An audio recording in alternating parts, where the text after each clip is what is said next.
So the plan is, from where we saw the last tracks, the leopard's general movement was towards Buyatela Dam. So we'll start off there, see if we come up with anything, and then make the next decision based on what we find.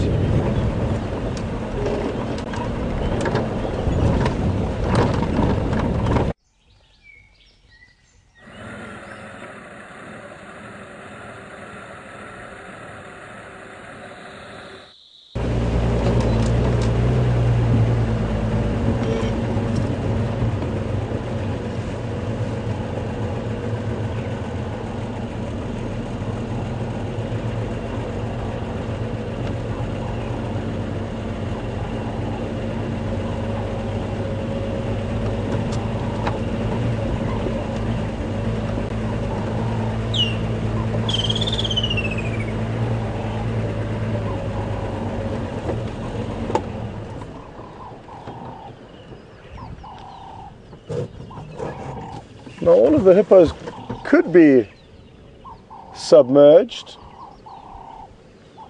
but I am quite surprised that there's no immediate sign of them. We'll give it 1 or 2 minutes. That way also allowing us to switch the engine of the vehicle off and listen to any potential alarm calls.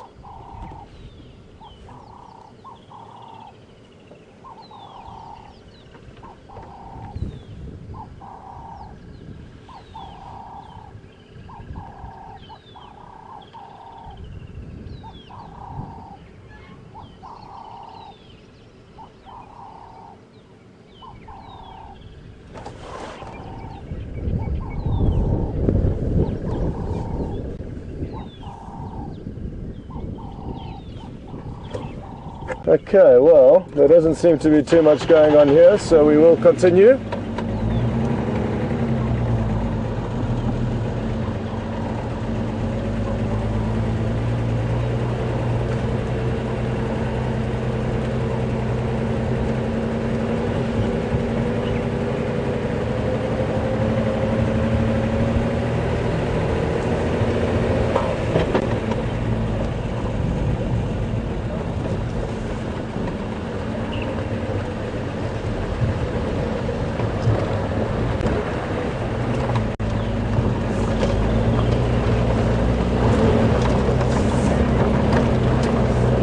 So I'm listening on the radio. There's a team of guides working together, trying to find some fresh tracks of those lions that we've seen last night, the Birmingham males.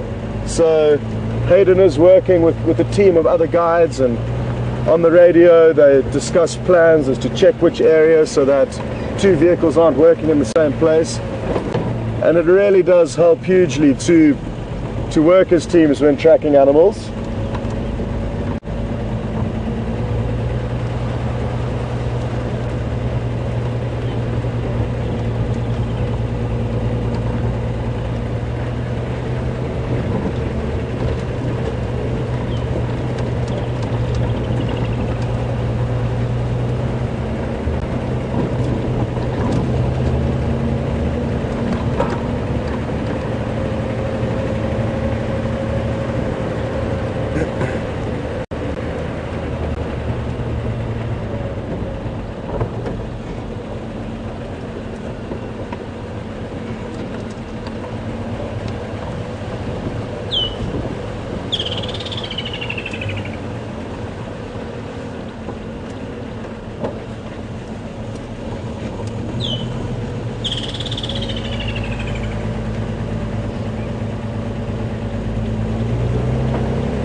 For any first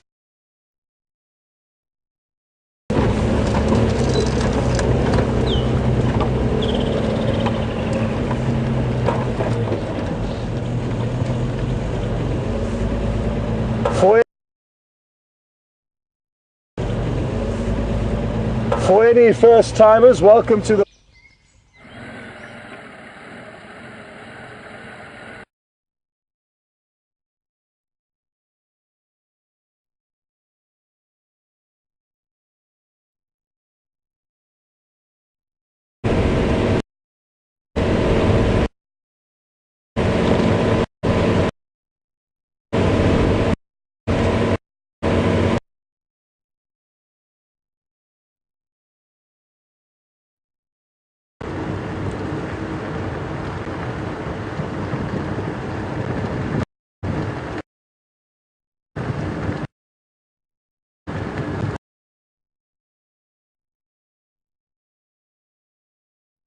Good morning, folks. Welcome to Safari Live. My name is Hayden Turner and I've got Brian in here with me today. Brian and I have had some pretty good luck over the last 24 hours. The lucky porcupine quill is here.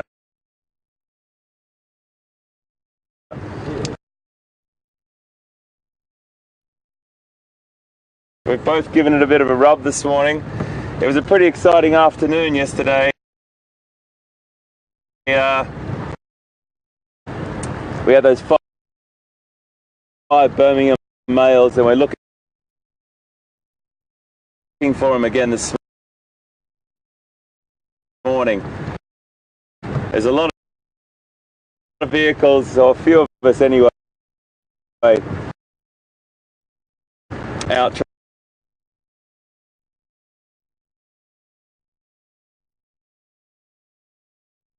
from yesterday.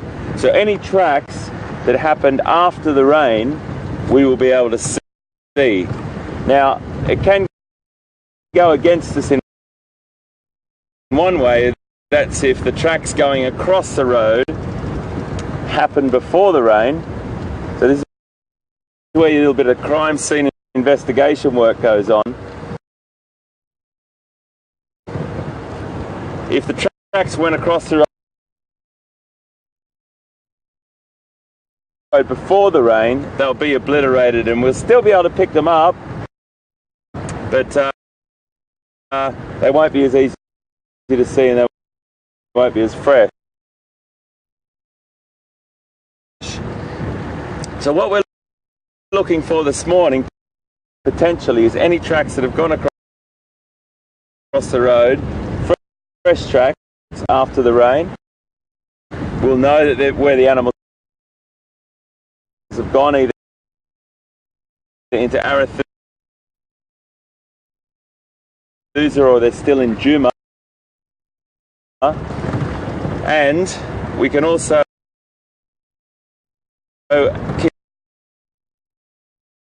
keep our eyes open because the cats are probably going to be more active today.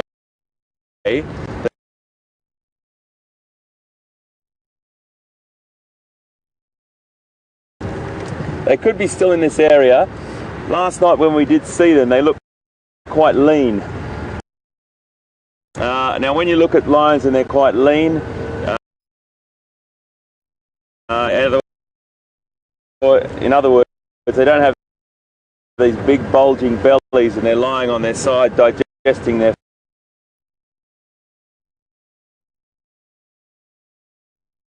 food, there's a good chance that they'll get up and hunt. Last night they sort of started to get active about 10 minutes before we closed, and we had to let them go off into the bush basically because the bush was too thick to go through and we were coming to the end of our time. But I think the most important thing was we were with those cats. We hippopotamus footprint that we were looking for the other day, and it looks something like that. That's very sort of stylized and a little bit not really as true as it looks, okay? But that's roughly what you sort of get. It should be a little bit better than that. Now what I'm going to show you now is one that Brian and I just saw on the road here. It was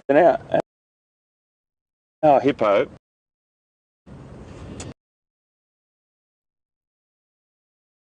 Excuse me.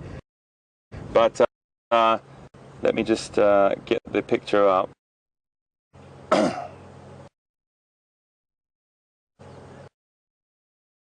A little bit of a sort of pointer. I'll hold it nice and still for Brian as well, so he can get it together there. Have a look there. There's the one toe, another toe, a front toe.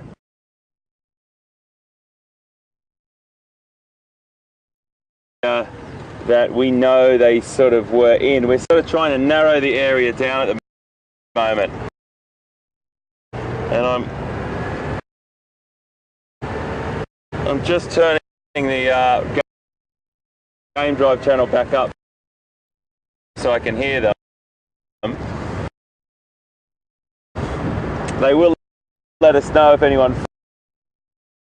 finds anything. It's pretty windy here this morning, folks, so apologies about the audio. I'm speaking up and projecting as much as we can, but there is a bit of a breeze blowing at the moment. We will go down and check the earpiece in that tells me needs to get to a clear more to get to us. They can get to us through this earpiece. The other feed that I've got going into the same earpiece, which is it's sometimes a little bit tricky to decipher what conversation.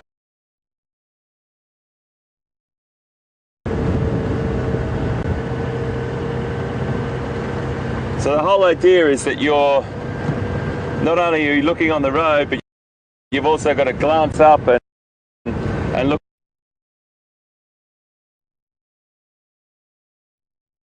around here, and that's where it's great to have Brian on board and VM, because they're our extra set of eyes, and they're scanning around through the bush as well when they can, but they've also got to concentrate on the shot. So it's nice just to know a little bit about the mechanics of how this works and what we try and do to get these pictures to you.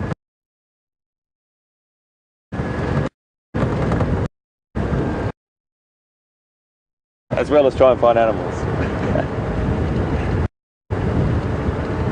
But the lucky porcupine quill is with us this morning, so we're feeling good.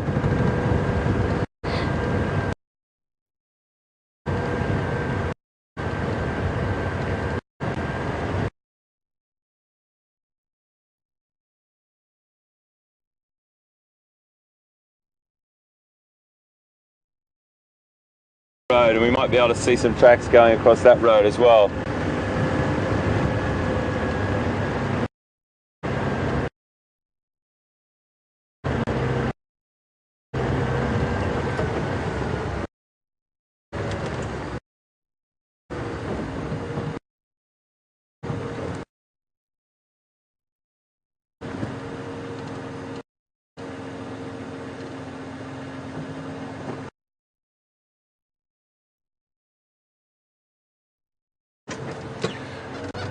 I just have an urge, for some reason I've just got an urge just to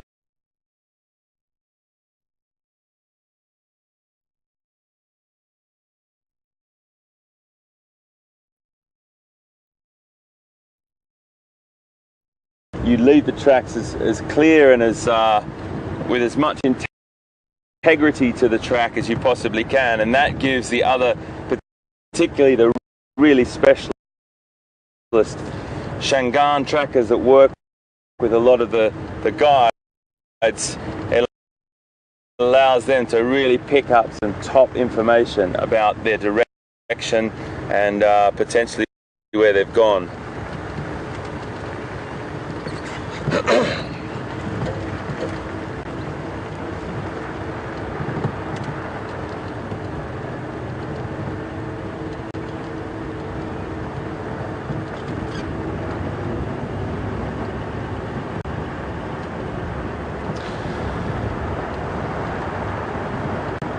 So I think I might turn around and go back along that road as we were. I just wanted to have a little look up this direction and see if there was anything.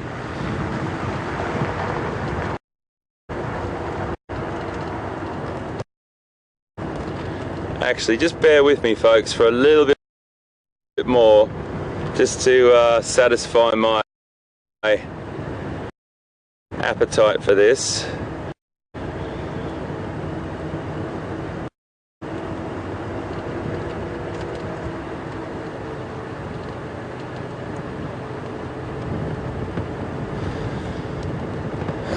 So the whole idea is to try and build up a bit of a picture. And when you're doing simple tracking like this, all you're looking for is some track or sign, some spoor.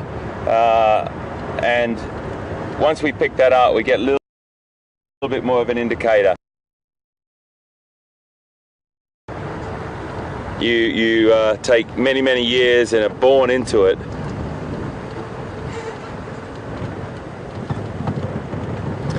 And then you can go to the next level of tracking, which is like intuitive tracking, and that's like another world of tracking. That's when you're starting to, your intuition is starting to tell you what the animal's doing, and that is like something that's hard to explain in words. When you watch someone that can do that, you scratch your head and like say to yourself, how did you know that? And yeah, they're your new best friend, because they're just incredible. They're just an incredible person to be around. Intuitive trackers are something else. Well, I can't. I just got a call. Yeah, copy, mate.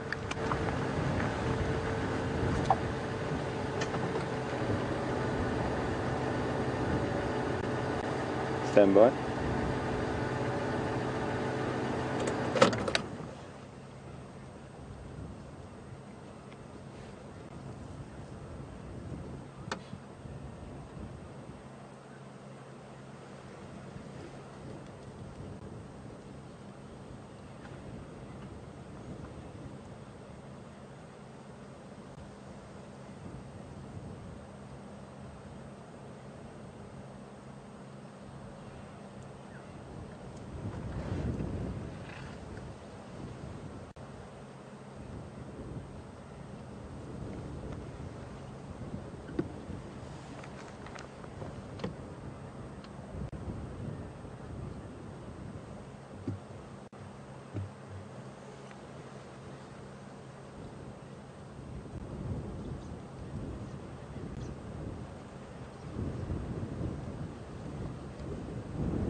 Folks, I'm just listening to the radio. I do apologise.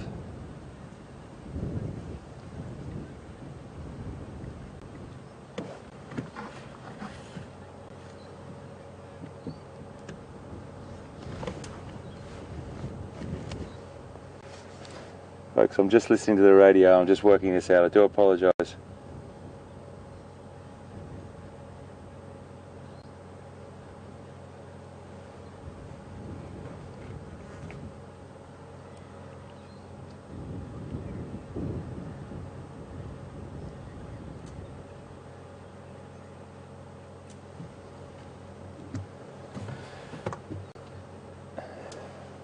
sorry guys, I really apologise about this.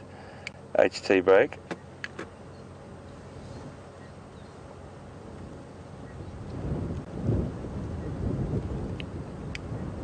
HT brake.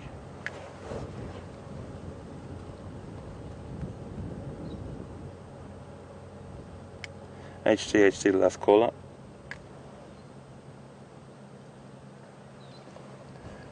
Yeah, copy Scott. Copied all that, mate. Thanks so much, and we're going to try and follow that up.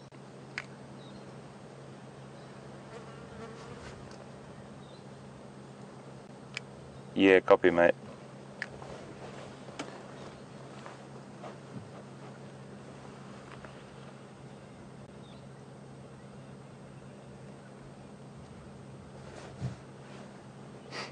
Copy, mate. Thank you so much, mate. We're on Gowrie Main now, so we'll motor along. Folks, so much. I really apologise.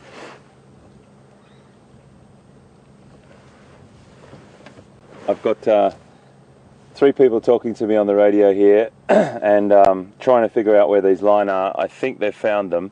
So I'm just going to drive along. We've still got to confirm where they are, and there's a little bit of a line-up. There's probably about 2 or 3 vehicles waiting to see them. So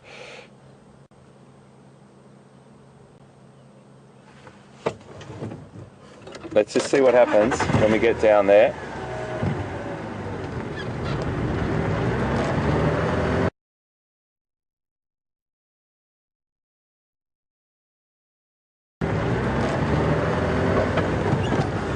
And see how we go. I apologise.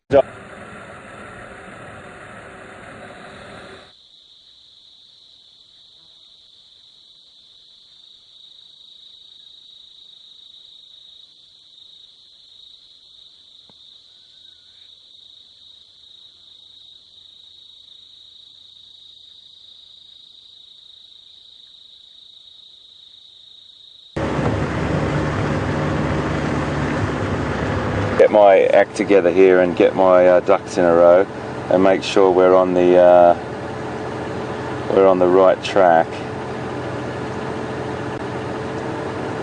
And we are on the right track. So the idea is to try and get down to where these lines are in this location, and then we might have to wait for a little bit. There's a few vehicles already on this, what we call on lock.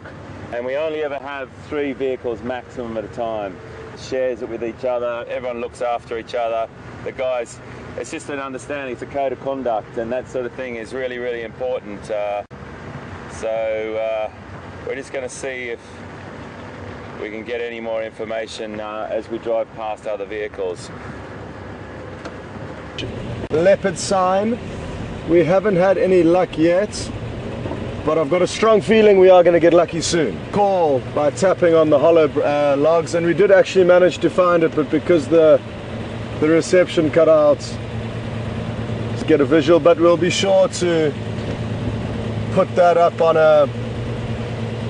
Tom, the editor, is busy working on a clip of all the different birds that we've been seeing, so we can include it in that clip.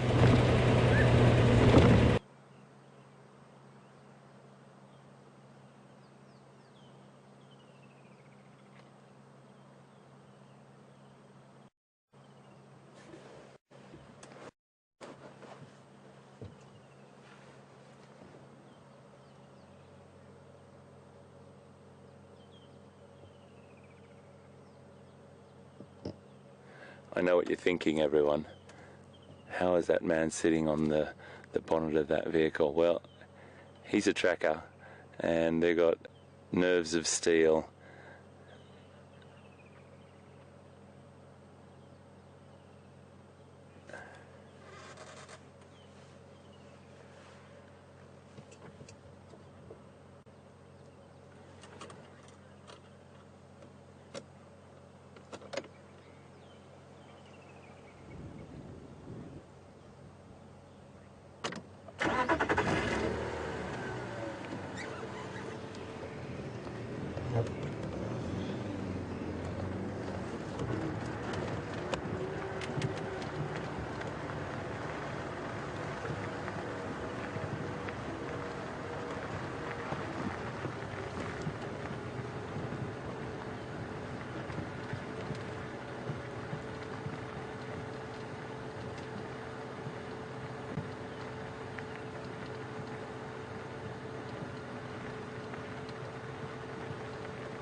Copy, mate.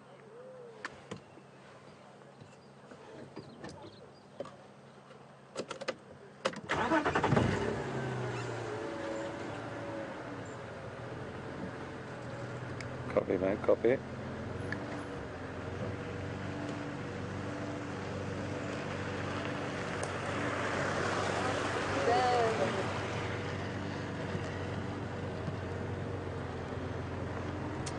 Okay folks, we've just got to move back a little bit because there's a queue,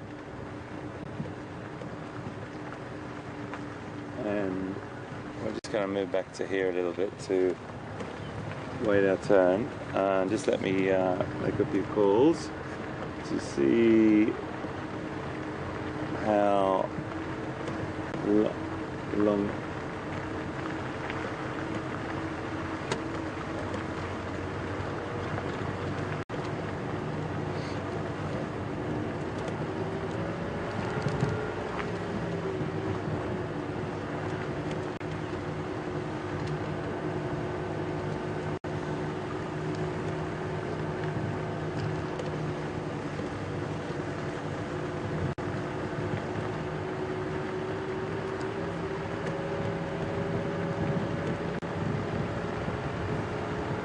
Just listening to the radio, folks. There's a lot of stuff going on in my ear at the moment with vehicles waiting for this, so we're going to have to really pull back off this. I do apologise, but I'm just going to give Texan, one of the guides, a call and find out what the situation is.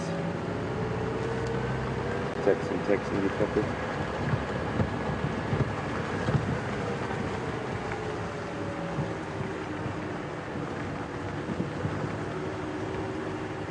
Texan, can you just inform me how many vehicles are on this lineup, please, mate?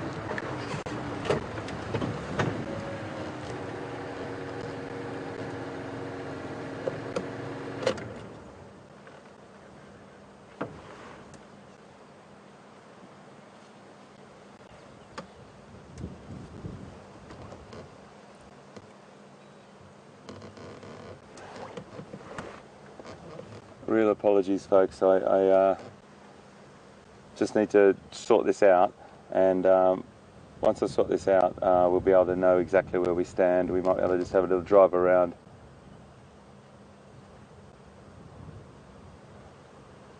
There's about 3 different conversations going on in my ear at the moment. It always makes life interesting.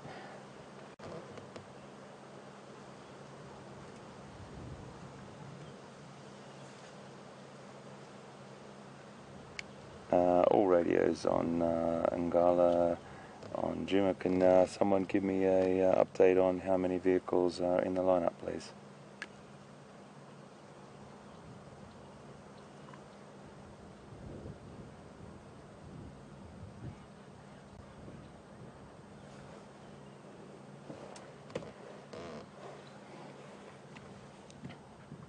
Copy, mate. Thank you.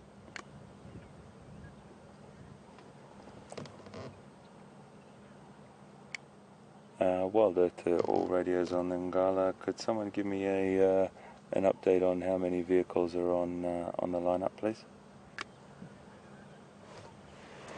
Yeah, copy, mate.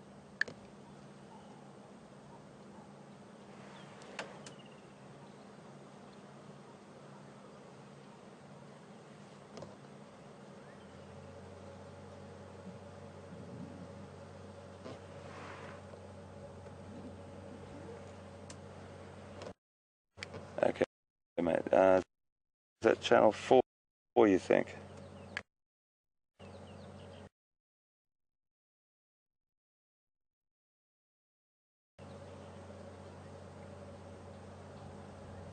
Thank you so much, mate. I really appreciate it. Standing by.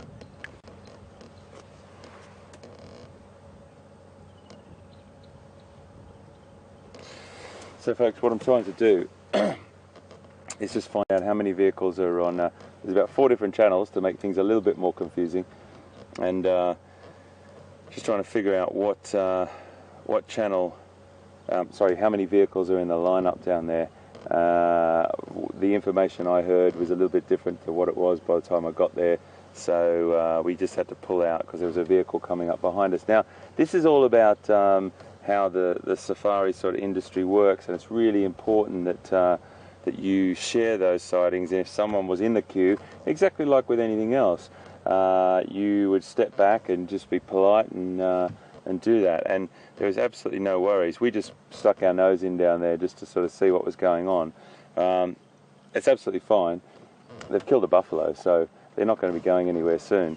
So we can just sit for a second and make sure we don't intrude on any other person's encounter. Just stand by, excuse me. Yeah, copy, mate.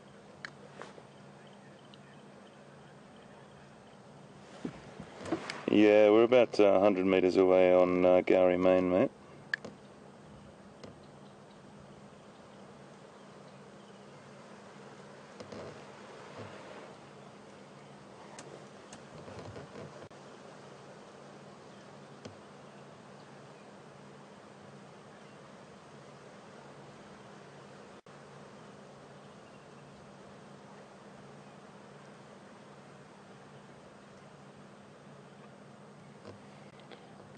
Okay, mate. Thanks so much for that, mate. I really appreciate it. We'll just sit pretty for a second and see how we get on. Thanks so much, mate. Appreciate it. So, there's a lot of vehicles in the lineup. So, I think what we might do, guys, is have a bit of a drive around. I promise you those animals aren't going anywhere. There's a buffalo there. They'll be sitting there for at least the next sort of 24 hours. So I think what we should do is just drive into the reserve a little bit and maybe see what else we can find. And then I'll keep my ear to the radio and wait for our slot, and then we can come back to it. Now I hope you understand. I'm sure you understand. It's really important that we keep that code of conduct and that respect and our manners are the utmost importance when it comes to this industry, and we will do that, and we'll just go on and have a little bit of a look around and see what else we can find. We'll cut into one of these roads just here. We've got lots of other animals to see and see how we get on. I'm just going to do a little turn around here.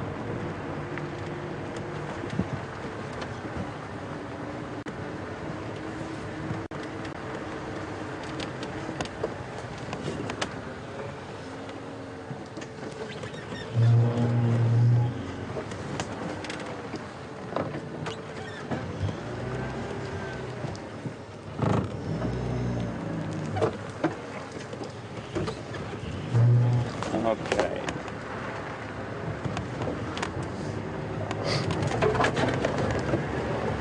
So the most important thing, folks, is we know where they are.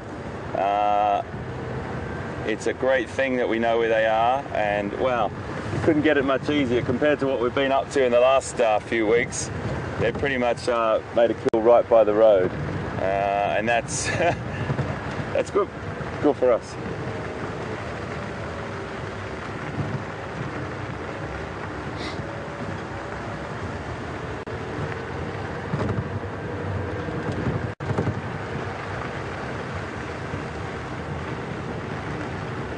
So we're just going to take a drive in through here.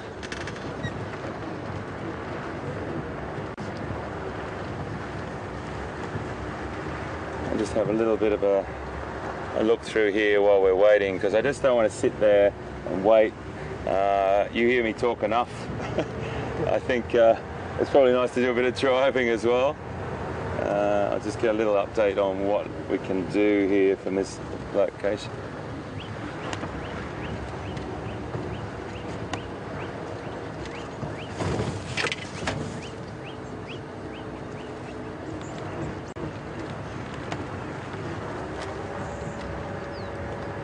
So, we've got some nice little wildebeest here.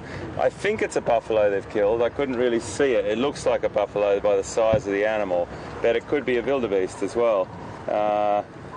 It was a dark animal. It was behind a tree. We didn't really get a chance to see, but there's a lot of wildebeest in this area, and could have been a wildebeest. But for the 5 of them, that would be maybe not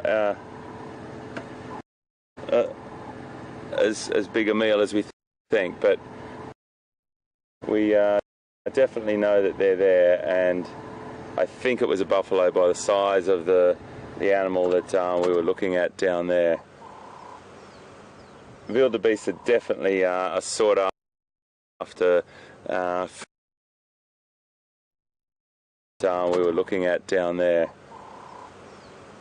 Wildebeest are definitely a sought after food from buffalo, from lion, and they will definitely go for wildebeest, but the top of the menu, the top of the list for lion is buffalo.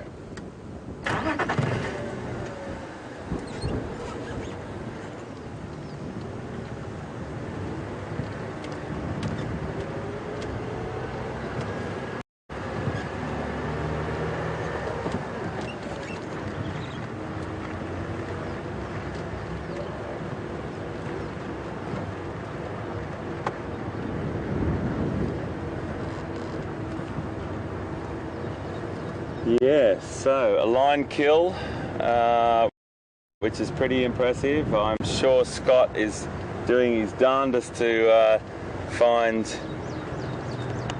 leopard this morning.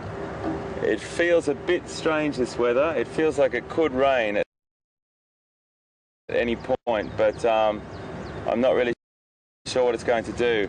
As I said, the temperature is in our favour when it comes to activity for the predator. Really, really nice temperature for them. They can sort of operate in this temperature very, very nicely, and for much more prolonged periods.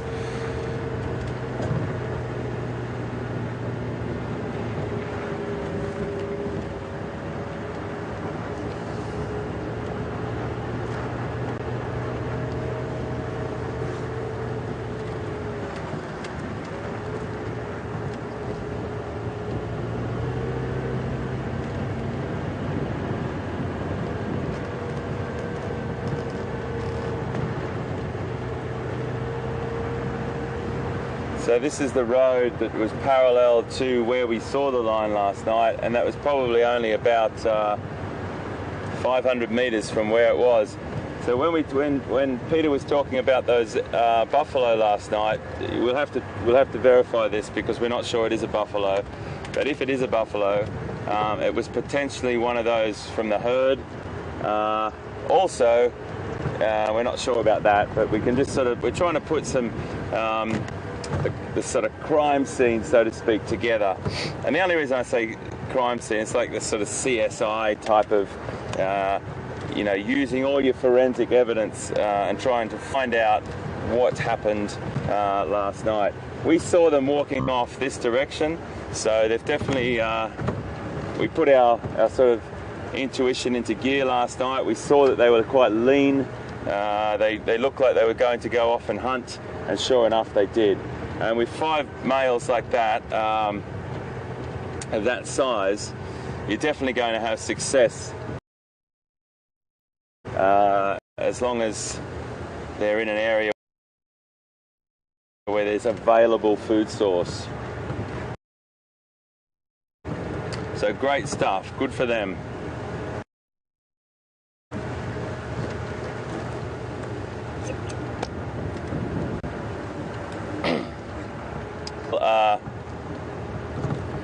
Excuse me. You do find sometimes that you get lions that become absolute buffalo specialist hunters. That's all they really seek out, particularly when the lion prides are quite big. So the number of females in the pride depends on the food availability of food. You'll get these little splinters and potentially join up with another male or another couple of males, depending. It's quite a dynamic sort of thing, and it's all really about food in that regard. If there isn't enough food to feed the pride, then you'll get animals breaking off from the pride. But then when you do get the right recipe, the right sort of and the right amount of food availability, you get some pretty awesome prides that are very, very powerful. And when they are big, in a sense that they're about sort of maybe 13 to 15 animals, and sometimes more. You find that they have to kill pretty much every day because there's so many mouths to feed. So it's a big and a constant effort. Socially, people, the bigger it gets, it can be a little bit more unstable in these sort of normal 9 to sort of 11, maybe 7 to 11 numbers that can operate quite successfully. What we'll do now is go just down here and see if we can go and visit our little hyena den and see if the hyenas are there. There's a good potential that they actually might be lingering around up there as well, but we won't know about that until we see if the hyenas are there. There's a good potential that they actually might be lingering around up there as well, but we won't know about that until we get there.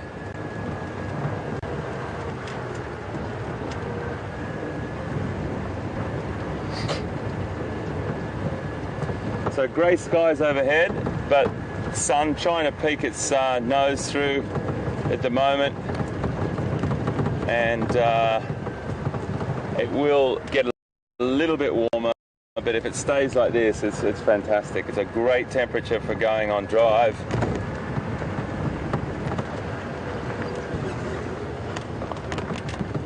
So we're just cutting up onto Rebecca's Road. This is sort of where we saw, coming up to where we saw the line last night. So they haven't travelled very far. As the crow flies, so to speak, in a direct route to where we saw them just then. But we've had to come down some roads to get to.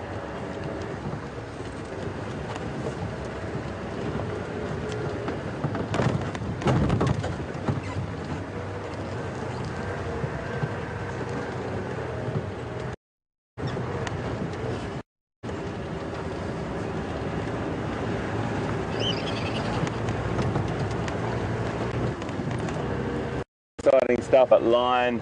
You've got leopard, you've got hyena on the property. The only thing that would be the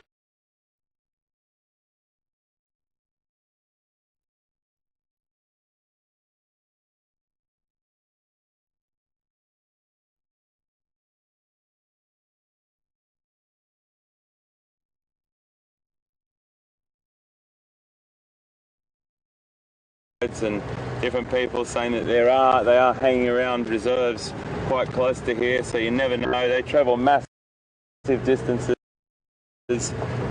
to in their range or their hunting sort of territory.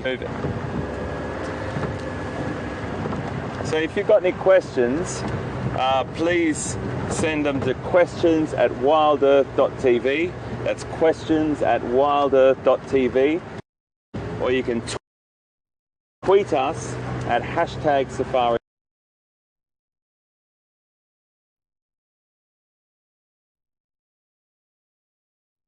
Send them to questions@wildearth.tv. That's questions@wildearth.tv, or you can tweet us at #Safari Live. That's #Safari Live. Try and get to as many as we take morning, radios and the reserves and so on, but we get there in the end, we do. And I do apologise again about those little quiet spots where you're basically just looking at me staring off into the distance. I'm listening to about 4 different conversations in my ear. I wish you could hear that, but I tell you what, it could cross to, and we're having you go crazy with it as well.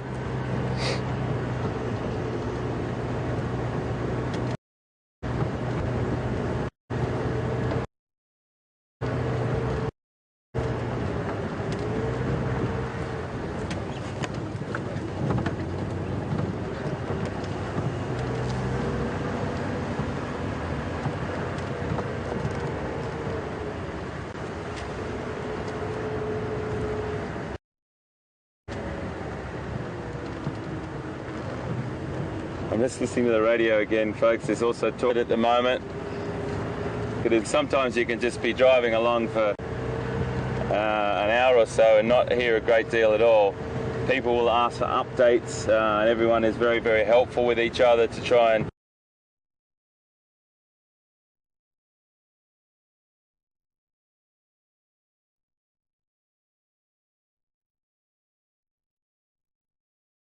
they can, but sometimes it's just quiet, you know, and that's the way it is. It's the bush, that's animals, that's wildlife, not a theme park. It's basically do these pictures and find these animals for you. I'm getting a lot of requests on Twitter and email to find out what apps that I use.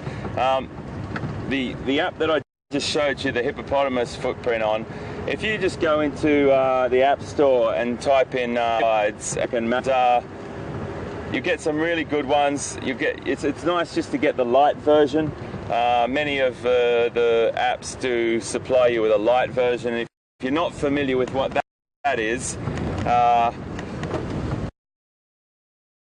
sorry, that's a bit windy right here, so I'll just try and get out of this wind before I explain this for you.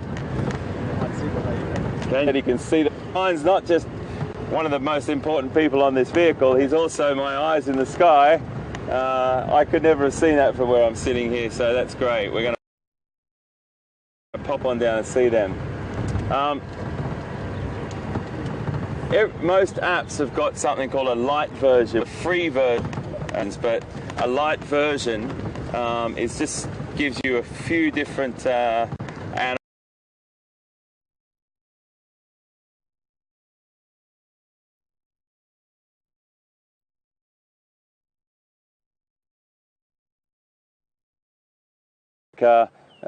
You'll get some really fantastic apps available, and then see which one you like. Some people prefer the one that's got all the birds on one plate, or one sort of page on a book, and then others prefer the picture of the bird or the image of the bird on every page.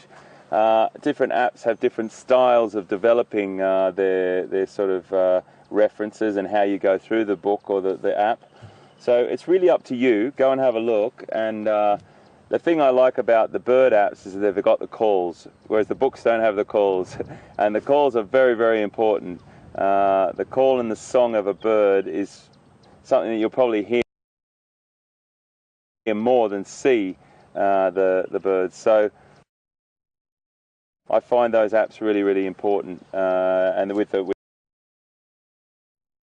mammal ones, the tracks I also find really important. So go look and just sort of see which ones you like, and it's really up to you. There's a lot of great ones out. Let's go and find our little hyena friends.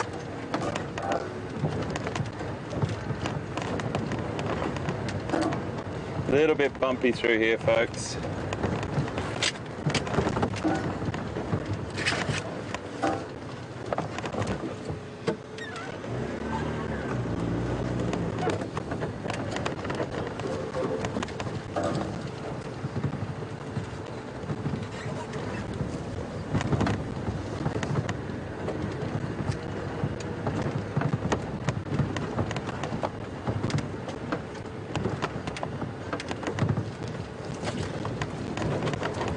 Let's make our way down to these.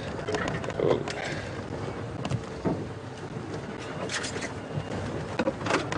There they are. There's Mama and youngster, looking beautiful there.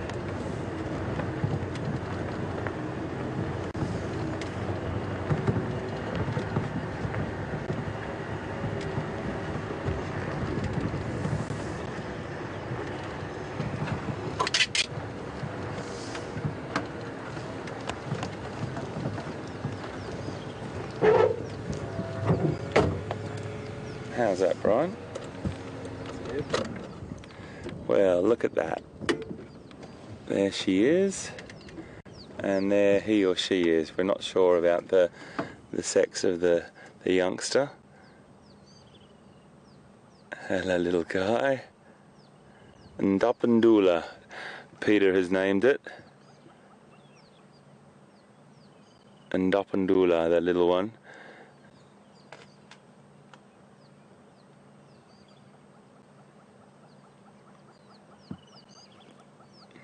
Very playful this morning, nice and cool.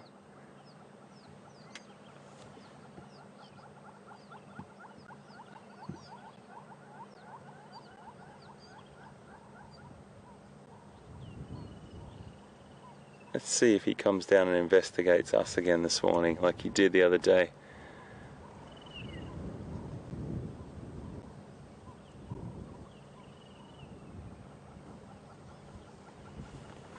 You might hear some rustling around, folks. I'm just getting my camera out just to take a couple of images.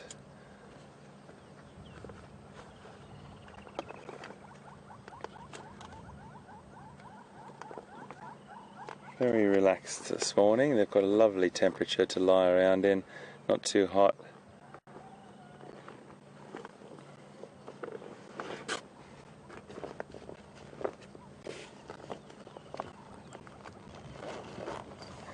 Hello, buddy. Hello. How are you going, buddy? Look at this. He's so close we can't even get an image of him.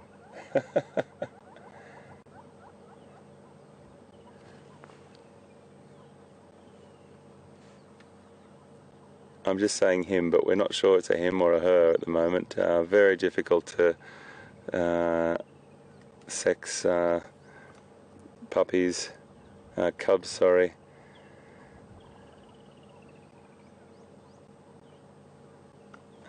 Fantastic.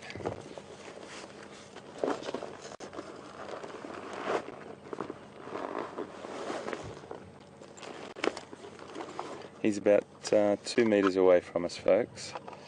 About 6 feet, probably about a meter away in front of the vehicle.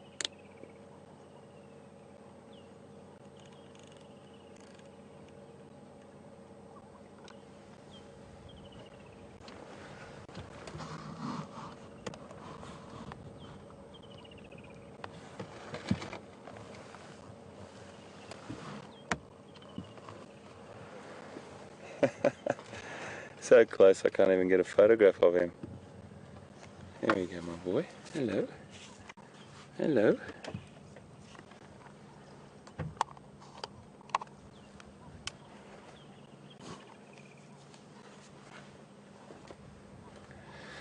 Very inquisitive and very, very habituated, so he's looking for something to chew at the moment. Just experimenting as a youngster, as all youngsters do.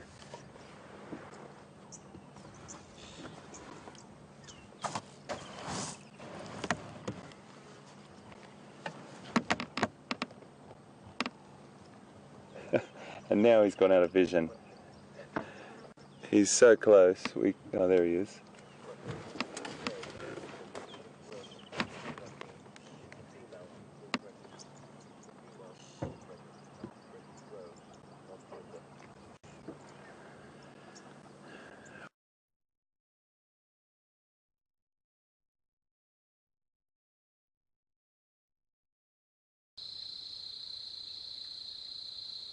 I would say yes. Little guy, funny little guy. I would say yes. She hasn't stood up yet, so it's hard to just get an indication of what her abdomen looks like and whether she's still quite heavy there.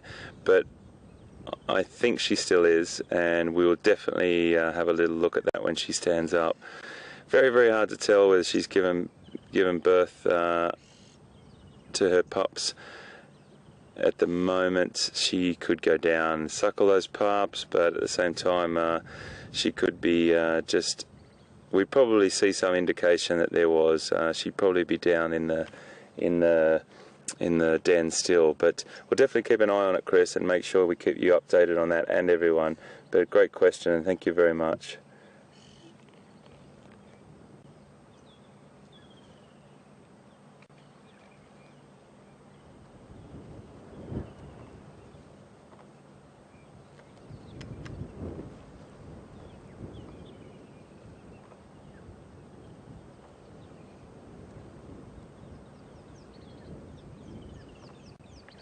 Really lovely, and to see him this, or him or her, this little guy active, and that normally when it's really, really hot, they're still sort of lying around and trying to escape that heat. But he's really having a fine time with this little stick here.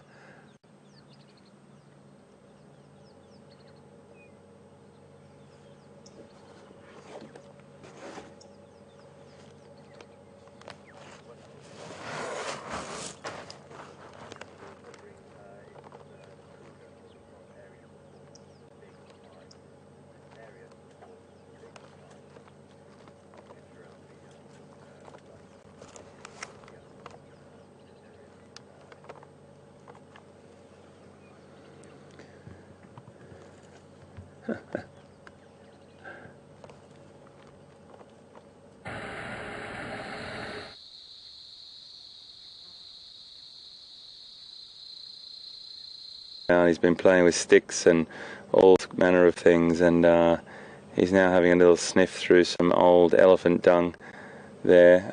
We can't quite see him, but I can't move forward. I'm just going to wait for him to come back, because he won't stray too far from that area. He's got a little bit of an investigative sort of hat on this morning, and he's just going to come through the other side of this vegetation. But what a beautiful and charismatic little cub he is. He's got such great character, and he's been fantastic to us. He comes right up to the vehicle and gives us a little look at him, and then he's been playing with these sticks and having a proper bit of fun this morning. Just as you find a lot of young carnivores, whether they be domestic or wild, they love to play like a lot of animals, and he's just got a really great attitude. Very likeable little character, this guy. And Chris Rogue asked a great question, which was on everyone's lips, I suppose, is she still pregnant, the mother, or the female, or the mother of this one? And the answer to that was basically from me, Chris. I'm not sure. He just ran over the top of her. The answer to that is I'm not. It looks like she is. I'm suspecting she is. I'm probably sort of 90% sure that she still is. And she will give birth to those cubs down in that den. Now, it's normally only about 2 cubs in the litter. It can range between 1 and sort of 4-ish in numbers, but it's generally sort of 2 on average.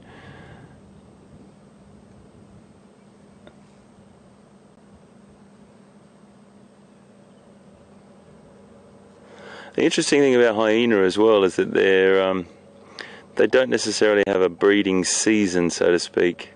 They can breed all year round, and it really does just depend on available food source again, I suppose. But there's no sort of set season for hyena. So it's classified as what we call as non-seasonal breeding, and they will probably have a tendency to, depending on what area they're in, do it around times when the food is more plentiful. But I've seen hyena in the middle of winter, definitely having cubs. Having cubs or having their cubs emerge from the den.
so beautiful to watch.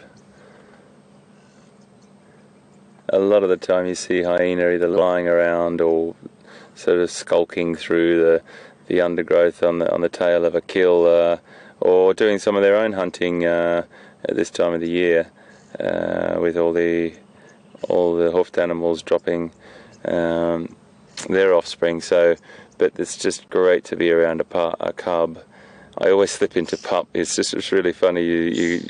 You talk about, you see wild dogs and pups and cubs. These are classified as cubs, and it's just so fantastic to have this little activity in front of us. And he's really investigating so many things for us this morning.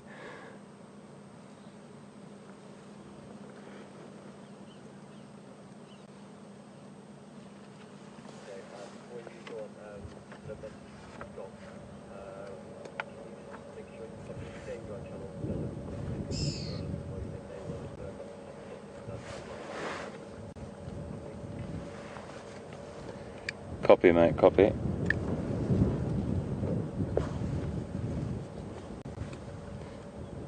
HT to all radios, any update on the Ngala?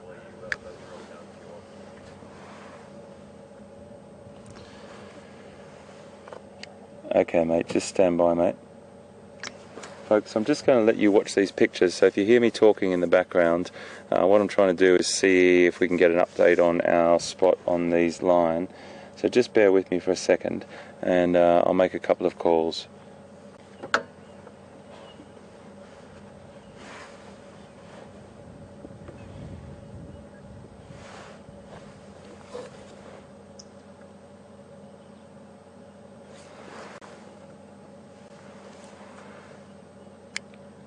HT to all radios on the Ngala lock on Gowrie Main. Any updates on the lineup there, please?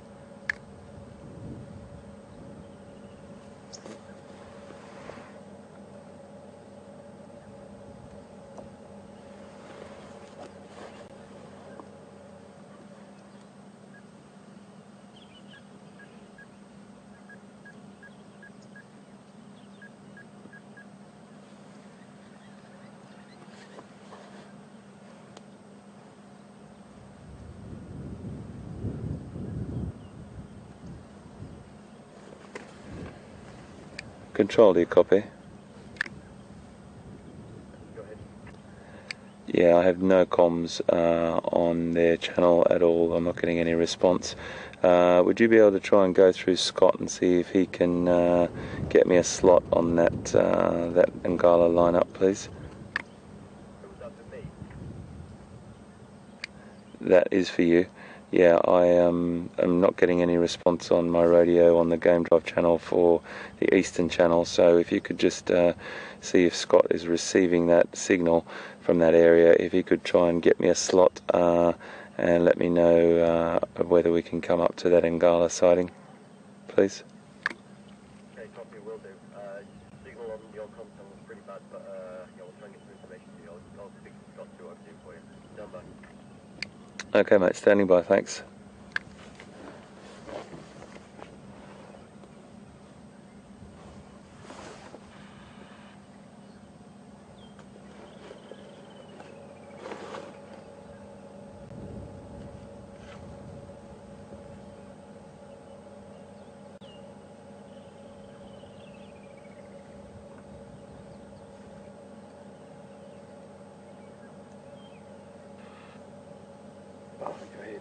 Sorry, mate, sorry. I'm in a really hard position here, folks.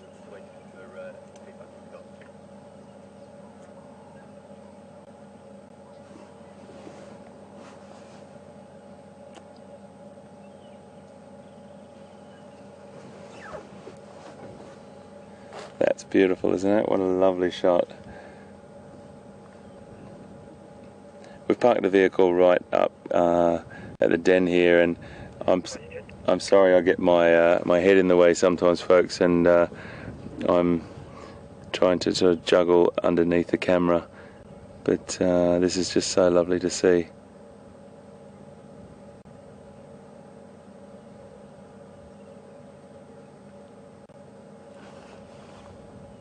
Question from Judy in Ottawa. Judy in Ottawa. Why do we see these two hyenas by themselves? Don't they usually stick together in clans? Why do we see these two hyenas by themselves? Don't they usually stick together in clans? And that's from Judy in Ottawa, Canada. We have a question from Judy in Ottawa in Canada. And Judy, thanks for watching and great to have you with us. Judy's asking why are these two hyenas by themselves and don't they normally congregate or associate in clans? Well, they do, Judy, but it just depends on many different things. They're quite transient in their sort of social structure. Sometimes they'll go off hunting by themselves, sometimes they'll go hunt off in a clan situation or in a bigger group, again depending on food availability. But at the moment this female is quite close to dropping her cubs into this den and sort of probably spending a little bit less time hunting and a bit more time preparing for that. We do get down to this den site and see several times just the cub by himself, where she will be off hunting. And I did see this individual recently, off with another individual up hunting on another area. So it really just does depend on a lot of different things. They can spend some of their time quite solitary, and other times they can be in a clan situation. Just taking a couple of images here just to get a couple of shots of this little individual because he's so close at the moment.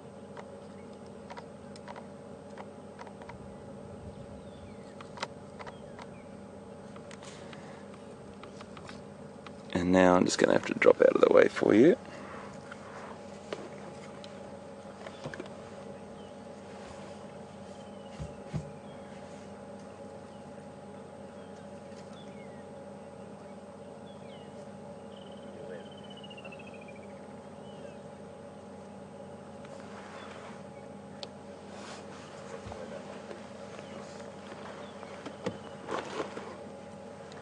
Okay, copied that, mate. Thank you. We'll do just that.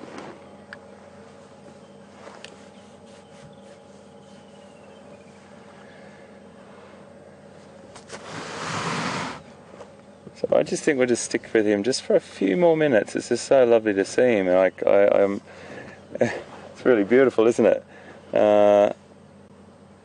Really nice.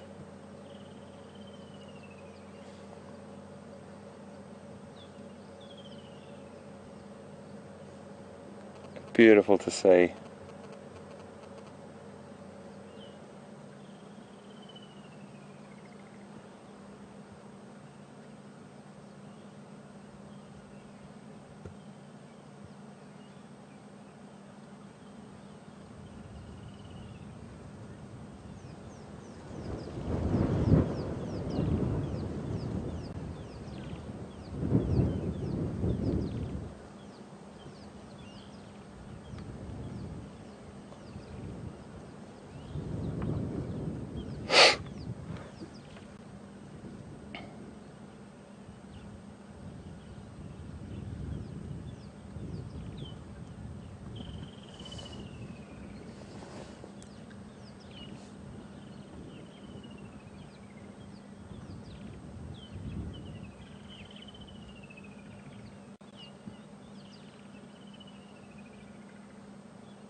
Okay folks, I think what we'll do is we're going to make our way back. I've got a bit of word going through the radio that people have been trying to contact me, but because we're down in this really low area here, it's very difficult for our Game Drive channel to pick up any signal. So we might just make our way back and see what happens. We'll sort of hang back a little bit.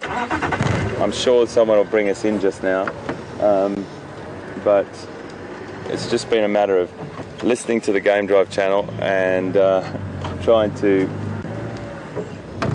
hear this broken radio signal, which happens a lot to me when I get down into these low areas, and it really is difficult to understand or hear. Thank you very much, Ndapandula. You gave us a beautiful little encounter there. Absolutely fantastic, Brian, hey? Yeah, that was good. Really lovely to watch that little cub playing around, and just, he's in such perfect condition. He or she, we don't know. But we'll come back and see them again. I think Scott will probably want to come and see them tomorrow morning because he hasn't seen them for a few days. And we'll go and see if we can find ourselves some things with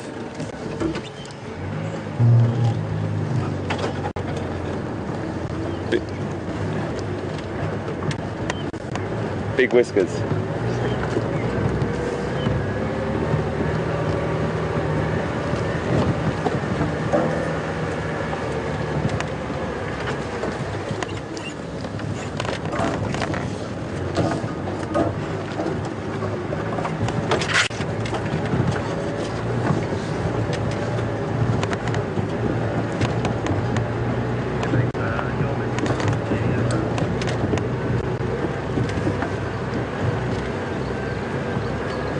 So what we should do, folks, is whilst we're making our way to this line kill, let's get Scott up onto your screens and see what he's up to, because I'm sure he's been working really, really hard to find leopard. And let's have a little catch up with him, because I think it's really important that we find that leopard, and I know he's going to be like really on it this morning. So we'll cross to Scott and we'll see you just now.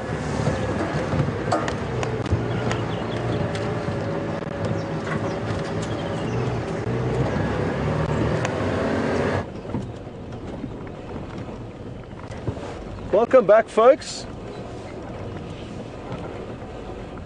We are currently arriving at Buffalo's Hook Dam.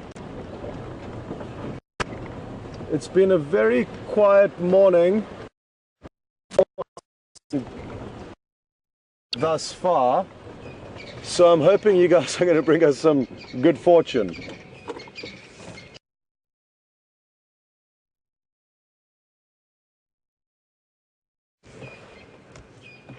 We've covered many roads and different tracks and have yet to come up with anything, and actually seen hardly any animals in between. And we have those mornings out here.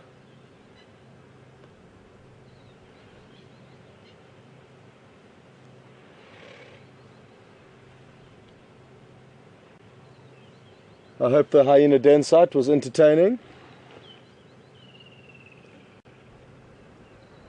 And I think Hayden has a trick or two up his sleeve, so stay tuned for what he has in store for you guys. And there's some white-breasted cormorants that I would like to get a visual of. They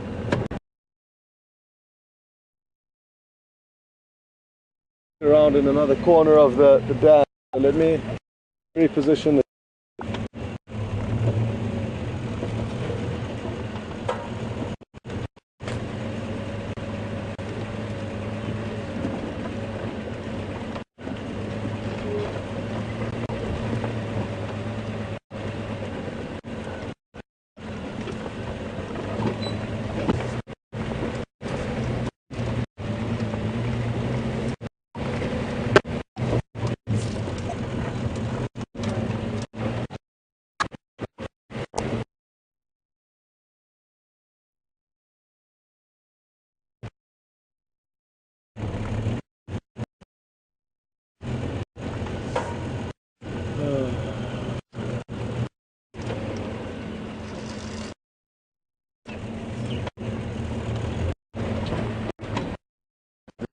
shoot a quick dip. So it might break up intermittently, but I'll be up on the other side shortly.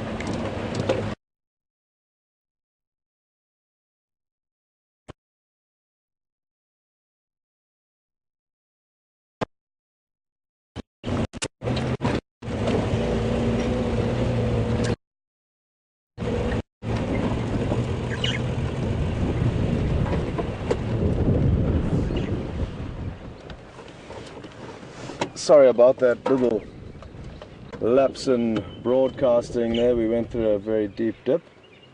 But now we have a wonderful view of the white-breasted cormorants.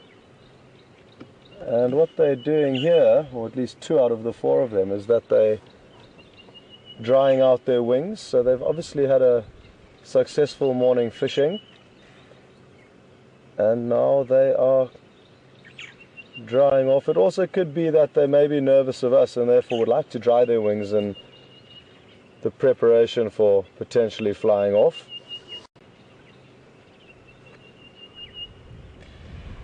Highly specialized bird, the cormorants. They basically fly underwater when chasing their fish, their prey. There are some incredible sequences of footage where they have managed to somehow capture these cormorants hunting underwater, and they're extremely quick and also maneuverable under the water, which is surprising. They can hold their breath for 30 seconds, 40 seconds from what I've seen when they've been hunting, which is quite remarkable considering the energy they're expending when chasing fish, searching, or at least searching for them underwater.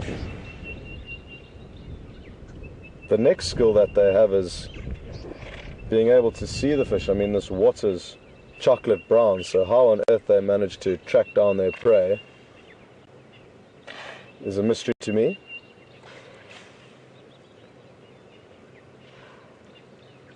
I guess they could potentially swim underwater until they actually make contact with something and then hopefully clamp down with it with an open beak that's primed and ready to snap shut.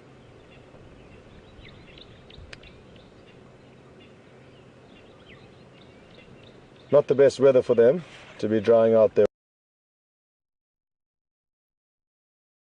Cool and cloudy today, which we certainly are enjoying for a change of scenery.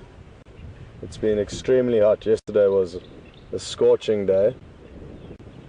And then a thunder shower at around midnight last night has cooled things off again. So hopefully the rain will be at bay. It's perfect when it does rain in between game drives as opposed to during them, because then we get the cooling effect. The vegetation gets all the water they need to continue growing, and we are unharmed on our game drive.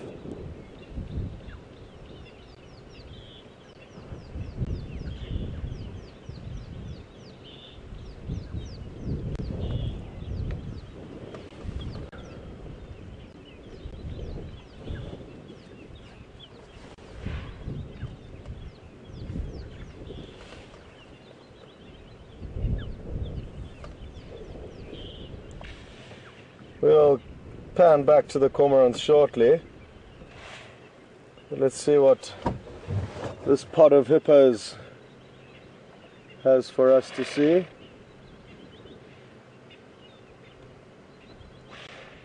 So there's all shapes and sizes here. A few adolescents, a big bull. I haven't been watching them too closely as I've been keeping an eye on these cormorants, just as you have been. So now that we are going to focus on them, we'll see if there are any youngsters. The youngsters tend to hide away a lot more and are a little bit more nervous. They are also shorter than their parents, which means they obviously cannot stand. This hippo that we can see in view now, it will be standing or even potentially lying down. They don't float. So the youngsters, because they have got shorter limbs, they sometimes have to use their mother's back to help prop them up in order to get a breath of air.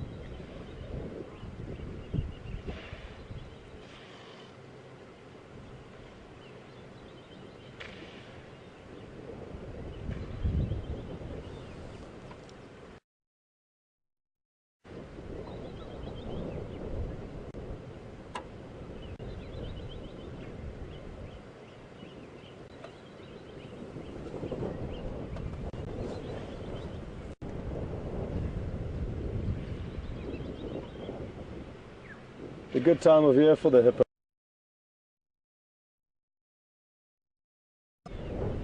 due to all the fresh shoots coming through.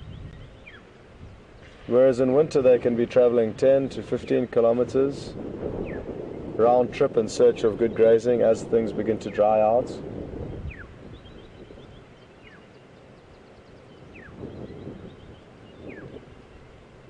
It would be interesting to know where these hippos do go to do the majority of their grazing, because it's a heavily wooded area, this. And actually the first time that I've been to this dam. So really enjoying this change of scenery from what I have been seeing.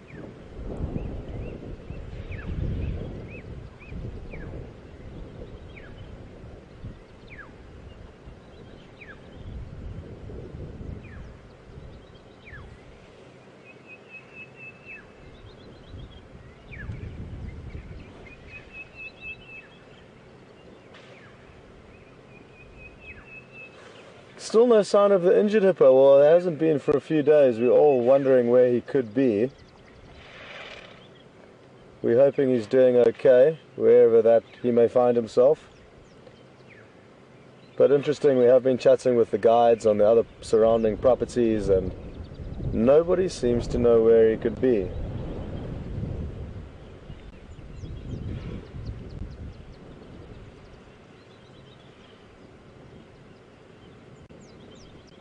It would be hard to tell if he was in amongst this pod, obviously because they're all submerged.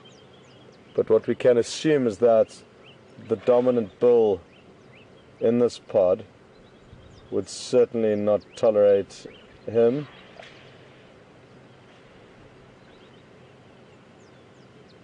And therefore, yes, we can fairly safely assume that he's not one of these.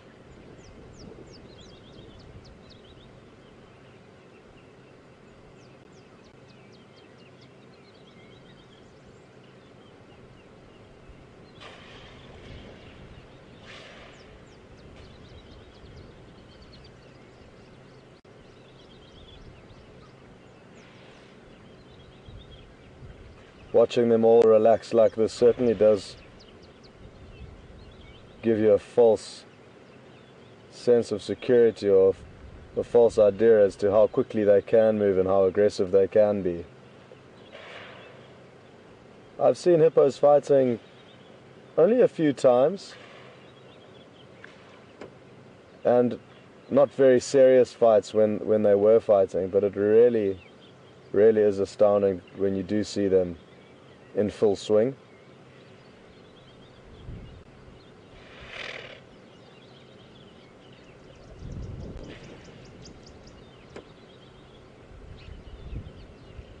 And as humans, we also do have to keep a very close eye out when on foot or on small rafts in areas where hippos occur.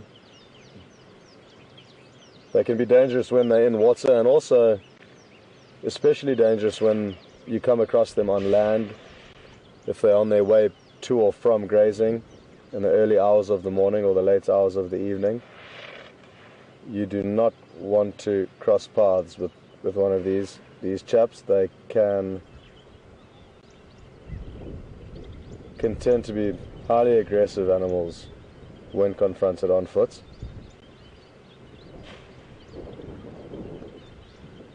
But at the moment, they look extremely peaceful and unaggressive, which is wonderful.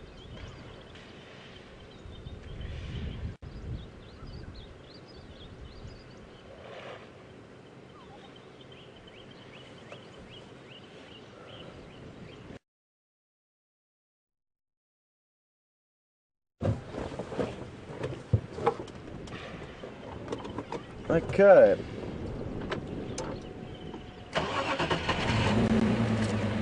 It is time to continue our quest.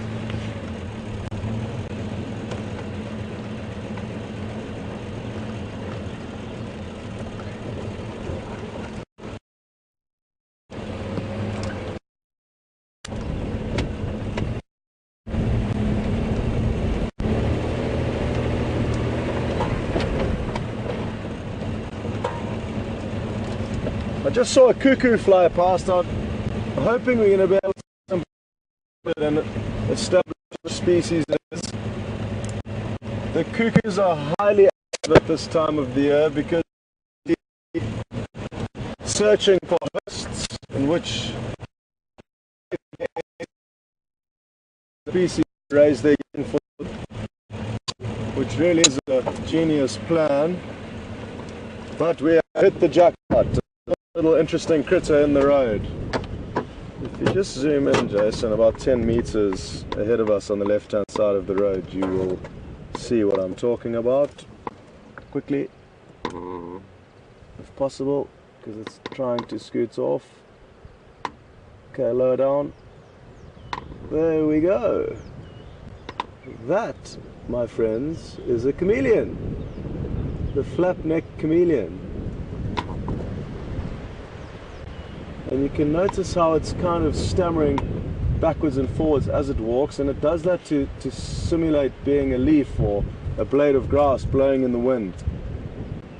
It also had a few yellow spots and white spots to help break up its body pattern or body shape. I'm going to try my best to get into another position now. Or what I may just do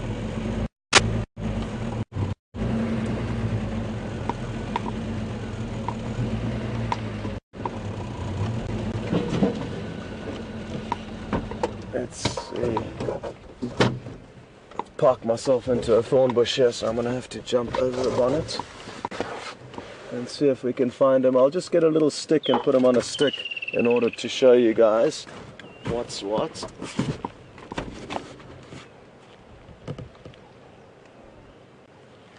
The trick is finding it again now.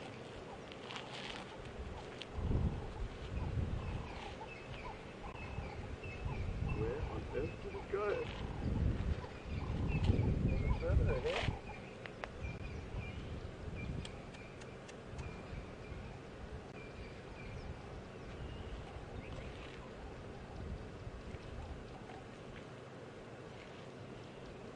Well, this is a classic example of what chameleons do best. They disappear and blend in with their surroundings, and it is now making me feel like somewhat of a clown. Can you remember where it went, Jason? Is it in here? It came Yeah, in here, right hey? there, exactly there.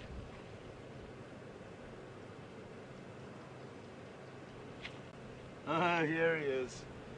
Here he is.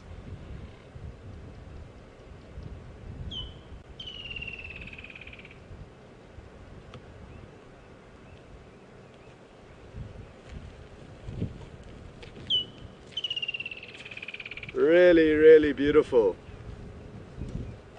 Look at those colorations. Quite incredible. One eye staring back at me.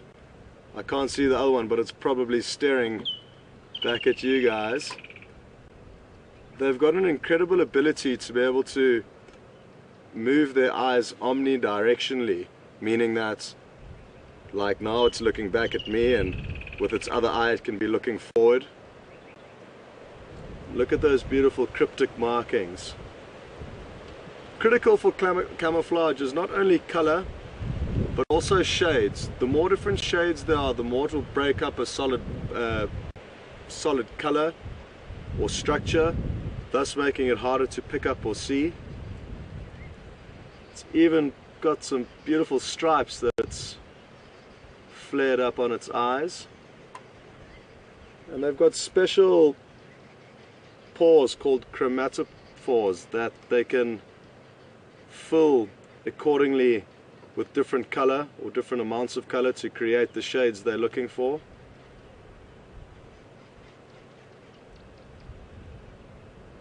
This is a medium-sized one.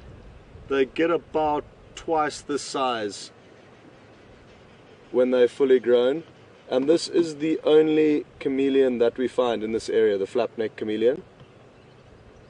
They are one of my favorite creatures.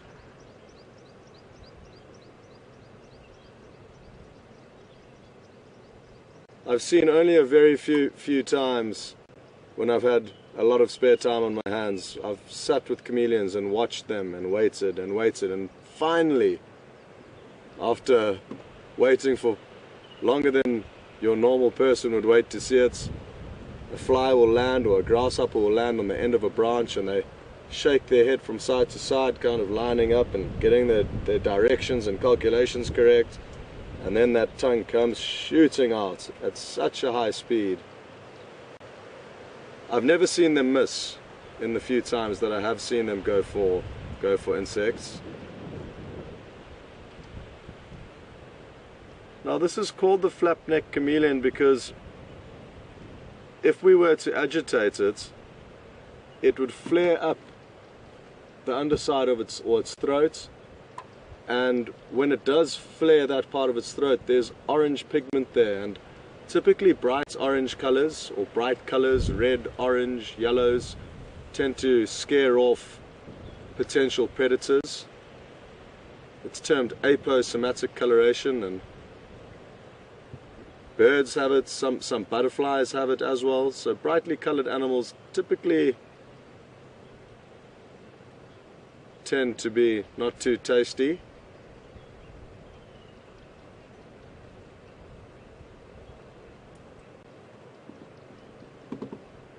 As great as this is, folks, and even though it is completely relaxed, I think we should put him back into a bush and let him carry on with his day.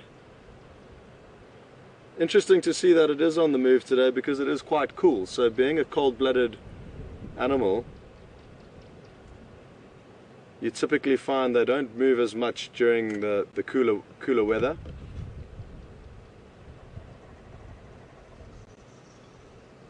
Wonderful. Okay,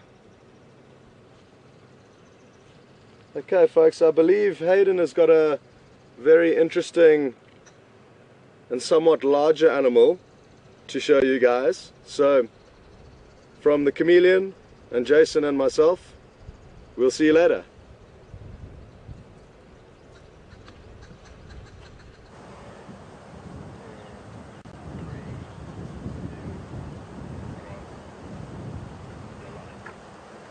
Hi folks, well, I've been looking everywhere and Brian's had his eyes open as well, and we just can't seem to find these lines. If anyone can see them, if you can help me, that'd be fantastic. Still can't quite find these lines. Oh, a bit of a joke. I had to have a little bit of a joker there. Folks, we are in the presence of the Birmingham boys again, and it's so fantastic. They are right next to us. These are 2 meters, 3 meters away from us at the moment, and there they all are, looking beautiful. 1, 2, 3, 4, 5 of them. Lovely little bit of interaction here. I'm just going to roll down for Brian here. You see this lovely interaction from them.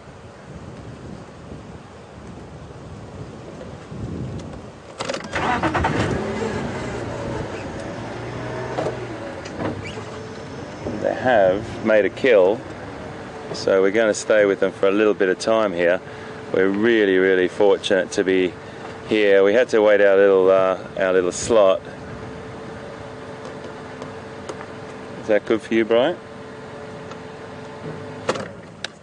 Okay, so we're about 3 meters from these guys at the moment. The 5 of them, they've got absolutely massive bellies, and they've just had a big feed, and we'll show you what we've had a feed on in a minute. They did take down a buffalo, and they've consumed about probably, I'd probably say about a third of it, and they're feeling very full.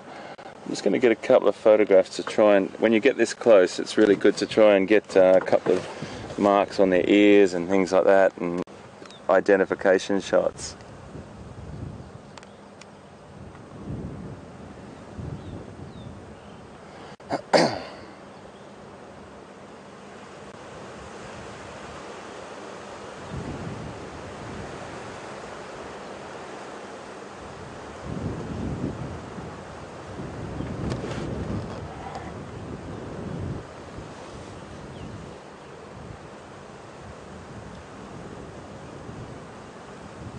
We thought they were going to do that last night. They looked like they were lean, they looked like they were off going to hunt, and sure enough, they had success. Just about 500, maybe 500 to 800 meters of where we had them.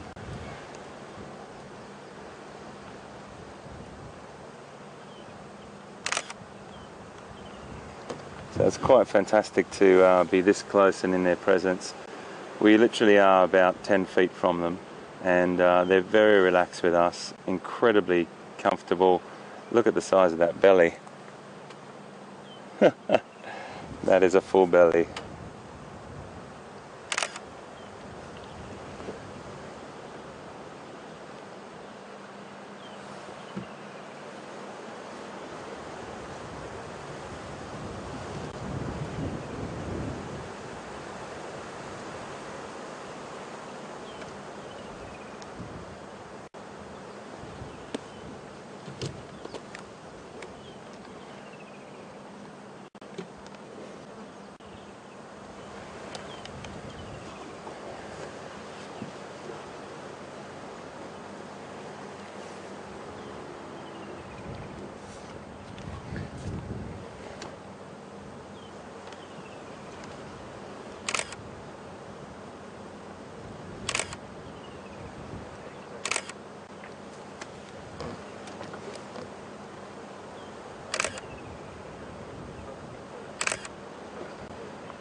There's fantastic socialising that's going on in front of us, folks.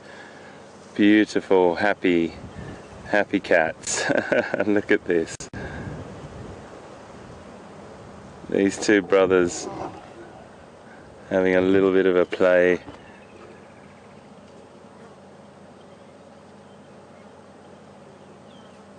I think one's taken another one's space. The bellies on those tell the story, folks. They are full of buffalo. They are very, very content, and they'll be digesting here for the next probably 24 hours, trying to protect their kill, which is behind us, which I will show you in a minute. And they've consumed about a third of it, as I said. So we just got a question from Pup Equality on Twitter, and wants to know whether cats, the bigger cats, get fur balls just like domestic cats and have to regurgitate that up. They do. I've never actually seen it happen, but I know that they do, and they groom it themselves exactly like domestic cats do. They spend a lot of time grooming. There's normally a lovely little grooming session that happens just after they wake up. They'll do some nice grooming and a bit of yawning. Even when they're lying there, they'll start yawning, and that's just a signal that they're about to awaken and get a bit more active. And that's exactly what happened last night. Then they'll groom each other. They'll groom themselves, and sometimes you'll see, obviously, the parents, the mother, grooming the cubs. But they do definitely get fur balls. I've just never seen it come out, but I know that I've read that they do. So grooming goes on very, very similar to what it does with domestic cats, and you'll see a lot of similarities when you're sitting watching line like that.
Morning, mate. How are you guys? All good? Very nice, mate. Thanks so much, mate. No problem. Sorry, man. I thought I've got Eastern Channel on that. Don't have, mate. Is this the 5? Yeah, it's 5. So I don't know if you know. Yeah, it's been a bit tricky this morning, and I was down in a dip, so the comms were really bad, and but everyone helped out, so thank you so much, mate. Have you been already? No, it's the first time. Okay, well let me just, I can roll down a little bit. Okay? Okay. Alright, guys. So this is the lovely thing, folks. You know, Cedric's just turned up, a really wonderful guide, and he helped me come in here this morning with all the radio comms because I was breaking up in the area I was, and everyone just helps each other. There's this wonderful community. There's this great bunch of guys that help. When we came in this morning, I just sort of stuck our nose in here, but there was a bit of queue, so that's why I had to revert. But now things have quietened down a little bit.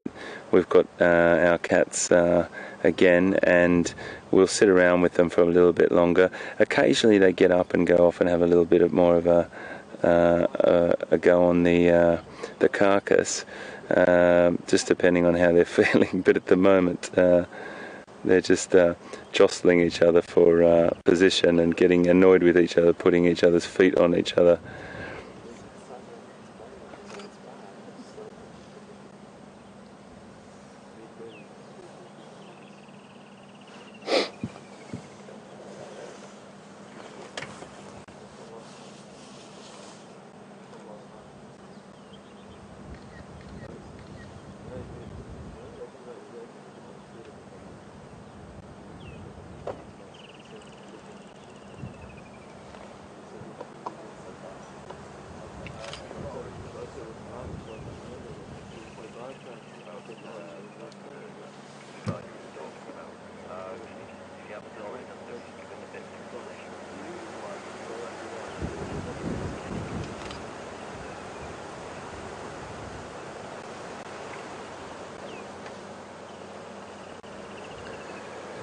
So last night when we were talking about the bulkiness of the mane and everything like that, making the males more conspicuous when it comes to hunting, it's obviously these individuals haven't got their full mane. They're only about probably 2.5 years old, these guys, and they won't get that full mane until they're about 5. But when they do get that full mane, that massive, showy, sort of really obvious, beautiful mane does become a bit more conspicuous when it comes to hunting. So males will only really, at that age, will only really hunt for themselves if there's no females to do it for them, and if there's no chance of them scavenging or taking a kill off something else. So they will step up to the plate when it's important to for themselves, but they'll normally go for the easy way out firstly. But when it comes to these guys, there are no females around. There's 5 of them. They've got they're a little bit younger. They're a little bit less conspicuous with their sort of manes only about a third of the way along, or maybe even a quarter of the way along compared to what they get to. So they have to get up and do what they've got to do to fill their bellies, and they had great success today or last night, and who knows when it was, but by looking at the carcass, it was probably sort of about the hours after we carcass. It was probably sort of about the hours after we left them. But it is a female buffalo that they've pulled down.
at the moment. They'll definitely hear something if it comes up, a hyena or anything else, but I've got an eye on it for.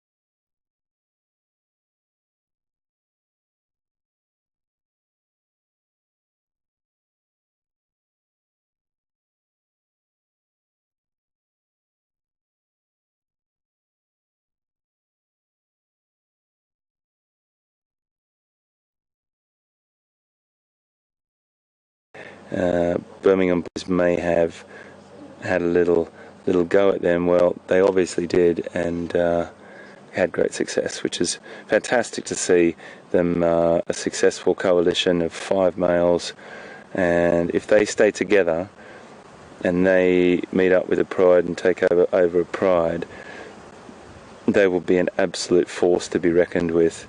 The Nkuhuma pride, which Pete, I think, saw a little bit of,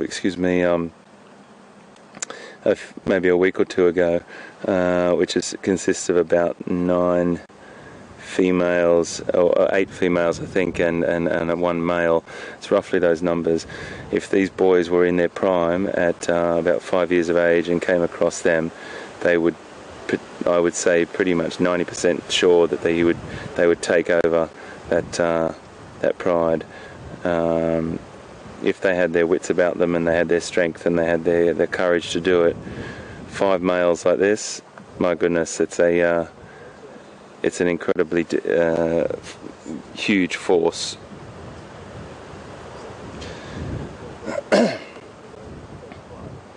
And we did talk about it a little bit last night. All the males is definitely a powerful thing when it comes to taking over the females, or taking over a pride and pushing another male off. But sometimes it can get to numbers where it can become quite unstable. Lots of strategy and lots of competition and so on and so on. So there can be some instability through that as well. So, sometimes the more successful coalitions are just 2 males and a smaller pride, and less mouths to feed with greater success. But it depends on so many things, folks, so many different things.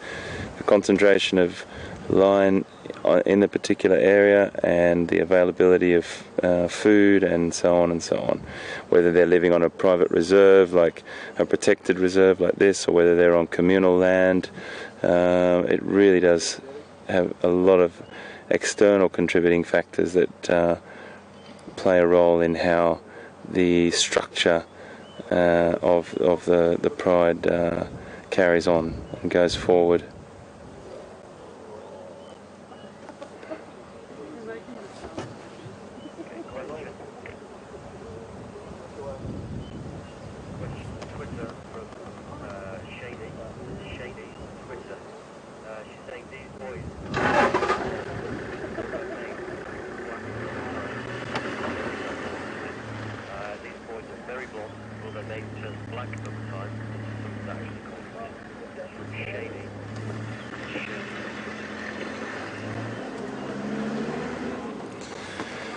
We just got a tweet from Shaney. Hi Shaney, and welcome aboard.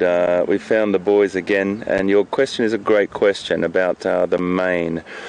Will the mane get, that they see these boys but seem to be very blonde in colour, and will their mane darken up and continue to get blacker? Well, Shaney, I've seen lines from all over Africa, from Uganda, on the border, the northern border of Uganda, right down to Namibia and South Africa, and I've seen all different colours and all different shapes and all different intensities of colour. So the area that we're in at the moment, there has a tendency from the males that I have seen images of, that they seem to have a reasonable black sort of tinge to them, and the individual we can see at the moment on the top left of the screen, you can see the coloration starting to get a little bit darker on his under mane there. I'm probably certain that they will go dark on these guys. I've seen some animals in Kenya that have got a very, very blonde mane, like to the point where it's still full mane, but it's so blonde it just looks pretty much the same colour as the hair on the top of their head or their face. So it really does. It's a genetic trait that will be carried on throughout different regions, and it will differ over time, but it goes from very, very black, not jet black of course, but very, very dark and black in parts, with that really beautiful sort of fawn undertone, and then you've got the really, really blonde maned animals as well. So a whole range, but great question. And these ones I'm pretty certain would go pretty dark, looking from the genetics and the images that I've seen of other animals in the area. Hopefully that answers your question.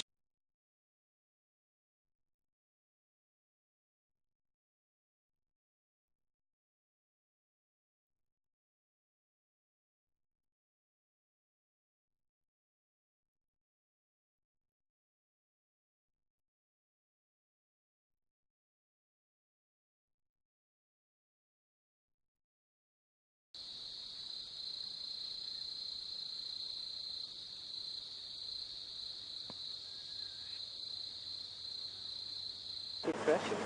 Oh dear. Cool weather. That's quite cold. Folks, you might hear a bit of rustling around. I do apologise. I'm just putting my my jacket on. It's really cold. I'm going soft in my old age. I just need to get a jacket on and sit here and stop shivering. When I say really cold, I'm sure people are like, that's not really cold, HT. That's not really cold at all. It's 18 degrees, folks. It's a summer's holiday for some people. So apologies for all the background noise, folks, but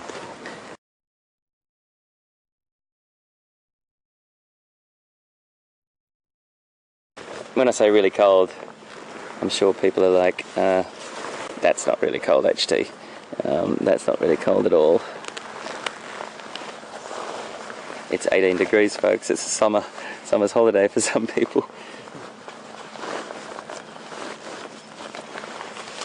So apologies for all the background noise, folks, but I just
How are you? Good, good.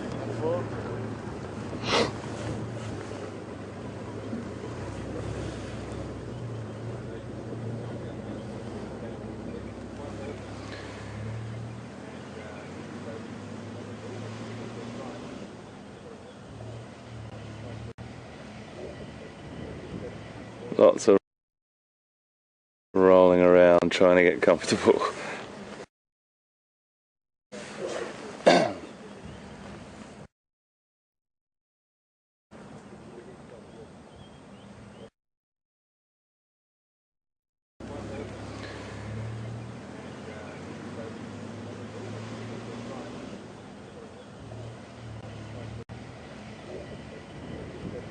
Lots of rolling around trying to get comfortable.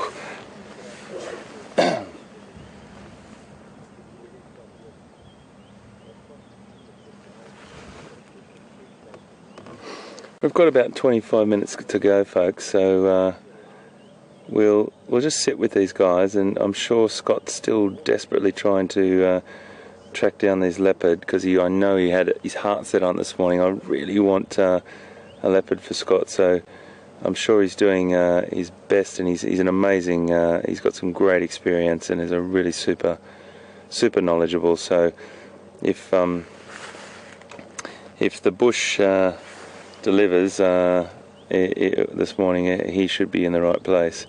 But we'll just sit here for a little bit, because they could at any point get up and walk across back to that back to the kill. We'll definitely show you the kill before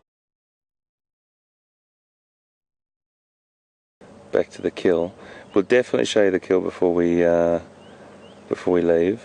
That female buffalo that I told you about earlier. But just nice to see some interaction with these guys, because they're not sort of fully asleep yet. They're rolling around and sort of having action, which is kind of nice. Getting annoyed with each other for taking each other's space.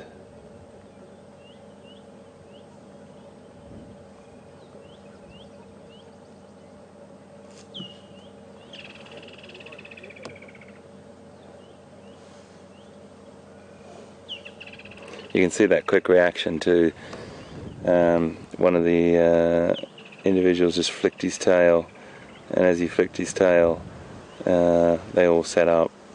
So they're listening, they're constantly listening, even though they look like they're asleep. They can be on their toes in a split second.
We just got a question from Anne on Twitter about the lines all seem to be touching each other.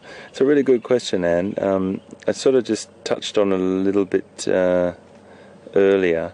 This would probably not be the same if they were about 5 years older. Not always, but they are still close brothers, and they're only probably about 2.5 years old. So they do have a very, very tight bond with each other, which will still be tight as they're older, but not probably as tactile as they are now. They still could lay next to each other, but they probably potentially wouldn't be sort of as what am I trying to say? I'm trying to say that the words are, they probably wouldn't be playing as much as they are, in the sense of just rolling around on each other. they still give each other these incredible greetings and lovely sort of social interactions when they all wake up. But there's definitely a social bond here that's going on that we're seeing through 5 individuals that were born from the same litter and have gone through the past few years together and now have been pushed out from their pride and have to take on life for themselves and go out into the big bad world. Well, the big beautiful world, I should say, but big bad world for a young lion going out there who's got a lot of things to be concerned about. Now, if there was just a single animal, that would probably be a much more arduous journey, but with these 5, as we talked about earlier, they're a bit of a force to be reckoned with.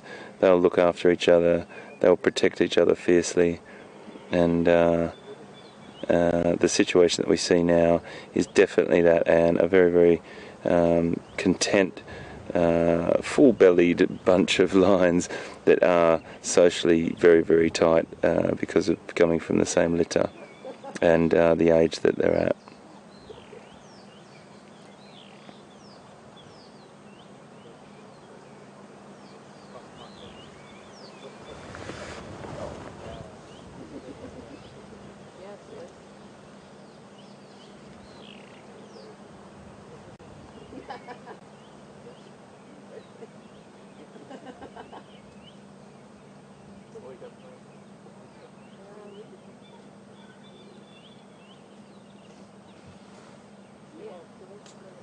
Question from Ginny, Twitter.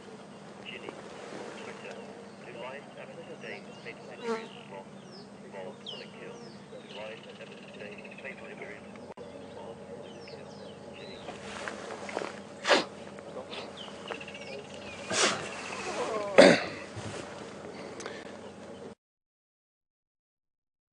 We just got another question from Ginny on Twitter. Hi Ginny, and welcome aboard. Great to have you here. These individuals are just digesting a very, very big feed of from a buffalo that they hunted last night. And your question is, do they sustain fatal injuries whilst hunting? The answer to that is absolutely yes. They do. They can sustain extraordinary wounds from buffalo particularly. They can open themselves up with those incredible horns that the buffalo got.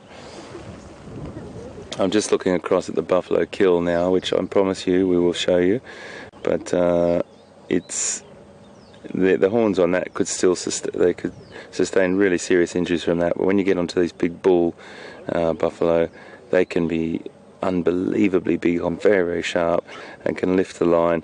I actually have seen footage being through the air that you can't believe. This is like an animal. It was a lioness, so you're looking at sort of 150, 170 kilograms at a full grown. That's a beautiful shot. Look at that. Look at that. Here, just plonked down to the end. What's just happened now, folks, is that male has just gone off, and this is a really incredible trait that lions have. I think, if it is what I think, if they're lying in a group like this really tight, they go off to go and do their dung somewhere else, and then come back to the group. So very well mannered, these lions. And then they come back and lie down together, but I think that's what that one has done. But just to say, the fatal injuries, Ginny, they do have incredible injuries they sustain, and it might not be an open wound, it might be a fracture that they never recover from. And what was, if they can't keep up with the pride, they'll be left behind, and that happens quite regularly, and it just depends on how successful they are and how many their numbers are.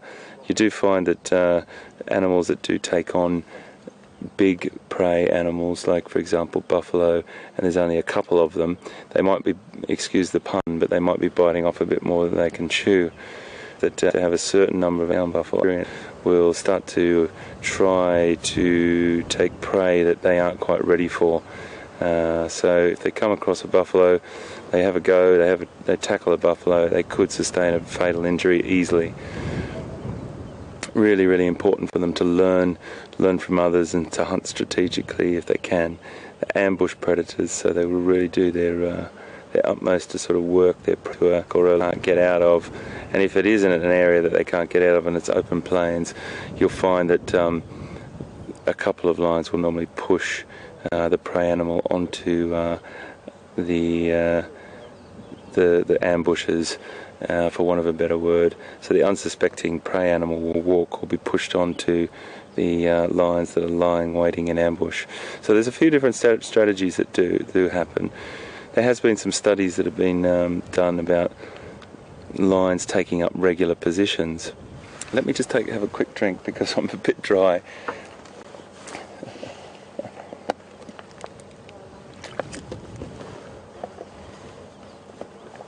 Oh, excuse me, thank you. There's been some studies and some research showing that lions in some parts of Africa do actually take up regular hunting positions. Some are fantastic ambushers and others are fantastic at flanking down to particular sides, and some research has shown that they have taken up those regular positions, just like players on a football field, knowing that they play better in that position. That's where they're strongest, and that's where they benefit. But then after the kill is made, they'll grudgingly share the food and often battle for position on that food. They don't have any sort of pecking order. It's just get in there, other than the males pushing the females out of the way first, having their share, and then the females coming in. So there's a lot of grudging sort of share tactics that go in there, and there's a lot of scuffles and theatrics that go on. So injuries can occur during those feeding sessions as well.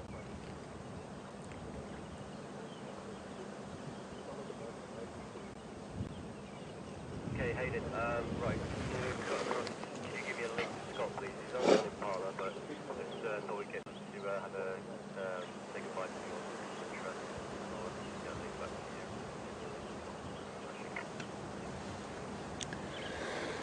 to you. Okay, folks, we're going to have a crossover to Scott. See what he's up to. I'm sure he's been tracking down those leopard and doing his best, because it's really tricky after the. If those tracks that we had last night are obliterated, which they would have been, to pick up that track is very, very difficult. But he's really good, and I'm sure he would have done his best. So we'll just see what he's up to. We'll cross to him, and we'll come back and we'll see you just now.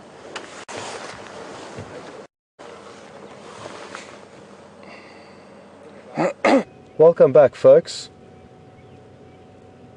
I'd like to say goodbye. I thought we'd pop in and see if the injured Impala lamb is still okay, and it is. We can see her here, still limping,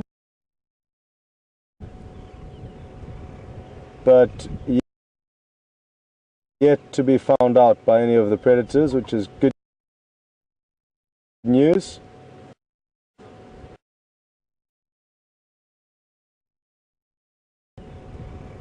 But yet to be found out by any of the predators, which is good news. And yeah, folks, thanks for joining us this morning.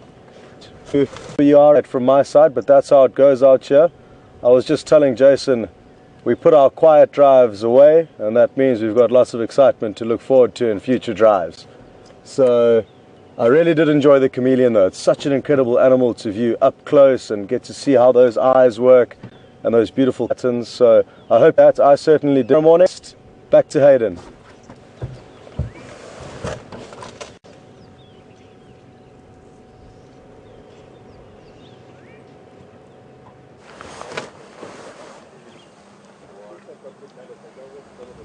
Well, they haven't done much. They haven't done much at all since we just talked to you. It was very short, but I think we should probably just have a look at this this kill here. Not a pleasant thing to look at for some people, but it's the food chain, and that's how it works. It is a buffalo cow that they've. We'll just have a glance over at that and just show you because it's really interesting to know. Buffalo cow, they've eaten a considerable amount of the animal, but a lot of the muscle tissue on the end, on the front end or the front section still there, and we've got that front section still to be consumed, but all the really nutritious internal organs, which is what they go for first, has been consumed, and the back legs pretty much devoured. So it's still there. It's definitely for them. And little snacks on that as they go. They'll come when they get the urge. They'll just go to the larder across the road there and hook on into a bit more of that. So just thought it'd be interesting to show you that. It's killed right on the side of the road here, which for us is fantastic because we don't have to go driving through country with that. We always do it the best we possibly can, but it just makes a great viewing for everybody that comes to see it, and it's a really great option to get a few people around here. Still only 3 vehicles at the same time on it. At the moment it's just ourselves and another vehicle. 3 vehicles at the same time on it. At the moment it's just ourselves and another vehicle.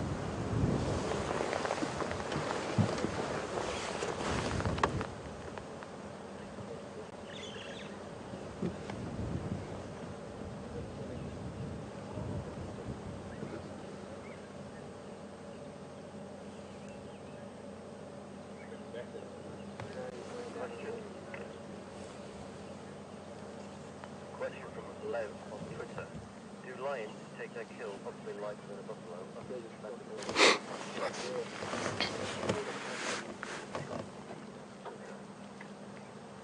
We just got a question from Lev on Twitter, and Lev wants to know if they do kill something lighter than a buffalo, so not as heavy as a buffalo, Lev is meaning there, take their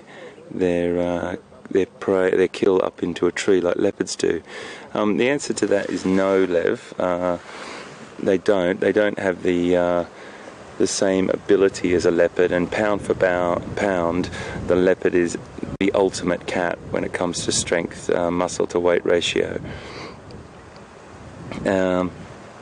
Really nice to see that boy there. Just look up.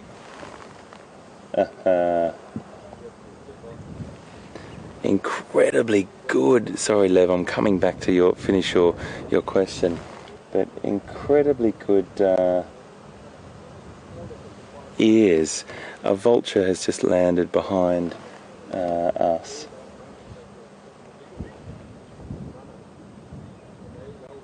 And this lion may get up to scare this vulture off in a second. I want to stay on the lion as opposed to the vulture.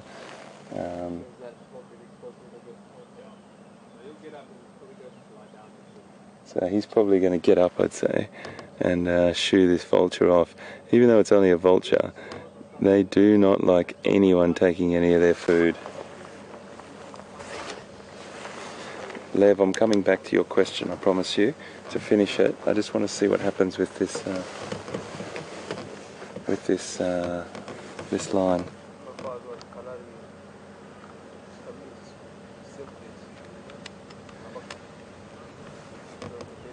Just got his eyes on. I'm just telling you what the vulture's doing. The vulture's staying his distance at the moment because he can see the lines. And if the vulture gets a bit closer, the lion will get up and have a little bit of a snarl.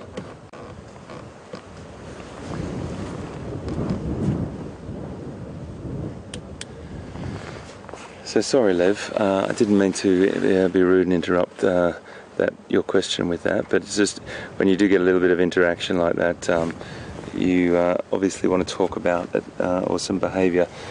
So back to your question, no, they don't take their kills up trees. I have seen, well, we saw it here the other day as well, lions do go into trees occasionally. The tree has to be a particular shape and size. In Uganda, I do see lions going to trees regularly up there. And in some areas of Tanzania as well.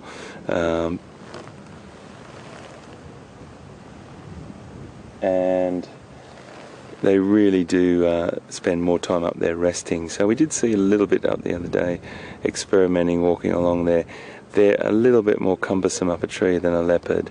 Leopards are just the absolute kings of arboreal sort of tactics up there, taking their kills up trees and storing them up there. And that's a fantastic adaptation that they have to secure their kill away from lions and other predators like hyena and wild dogs. So it really is a great adaptation that leopard have, but lion just don't have that ability to take it up the tree. And you know what, they don't have to worry about it either, Lev, because the power of the numbers lets them majority of the time protect their kill, and that's one of the advantages that they have, is because of their numbers they can protect their kill a lot easier, whereas leopard are a solitary animal and they don't have the numbers, so that's why they have adapted their behaviour to take their kills up trees. Hopefully that's answered it for you, Lev, but fantastic question.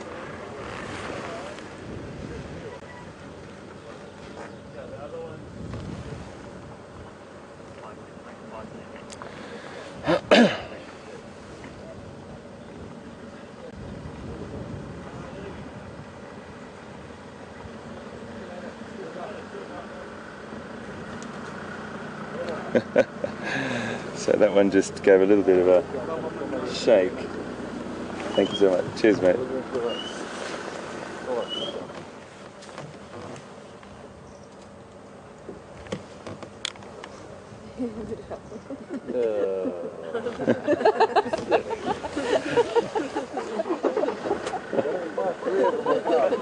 Cheers, mate. Have a great one, guys. We had another vehicle with one of the guides just sitting there then, and when the individual at the back, he shook some flies off his ears. They all sat up in a bit of a shock and thinking that something was approaching. And then once they all realised it was nothing, they all just resumed their positions.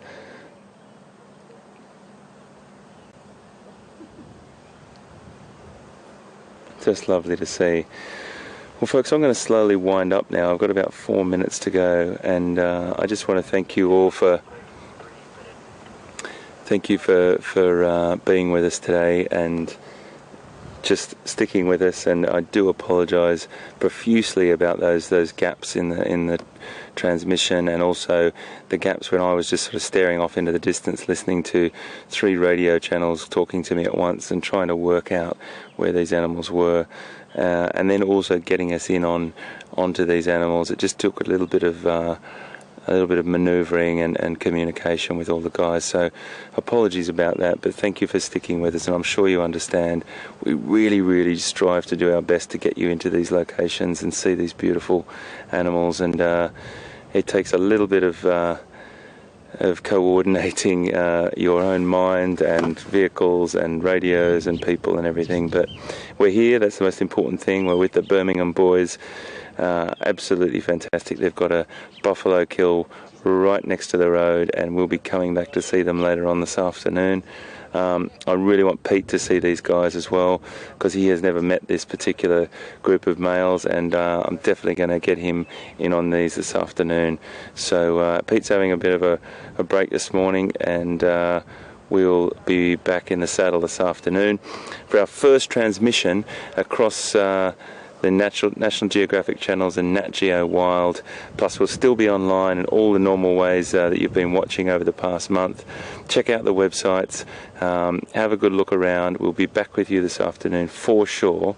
So don't worry, we're not sort of leaving the online service as well. We're just also broadcasting for Big Cat Week on Nat Geo channel and Nat Geo Wild, which we're really excited about. But all our regular safari punters that are in the back of our vehicles, we just can't thank you enough, because you're the guys that have been with us right through this technical phase and have stuck with us online. We really appreciate all your support. So, I think in my last minute, I'd like to say farewell from another fantastic morning here in Djuma, right on the border of Arathusa Game Reserves here, and how wonderful it's been to have you. We really enjoyed this morning. We're going to come back here this afternoon. Peter will be back with me. If you've got any questions, send them to questions@WildEarthTV or #SafariLive if you want to tweet us. Really great to have you. I'm going to let us finish on the lines. Take care, guys. We'll see you just now.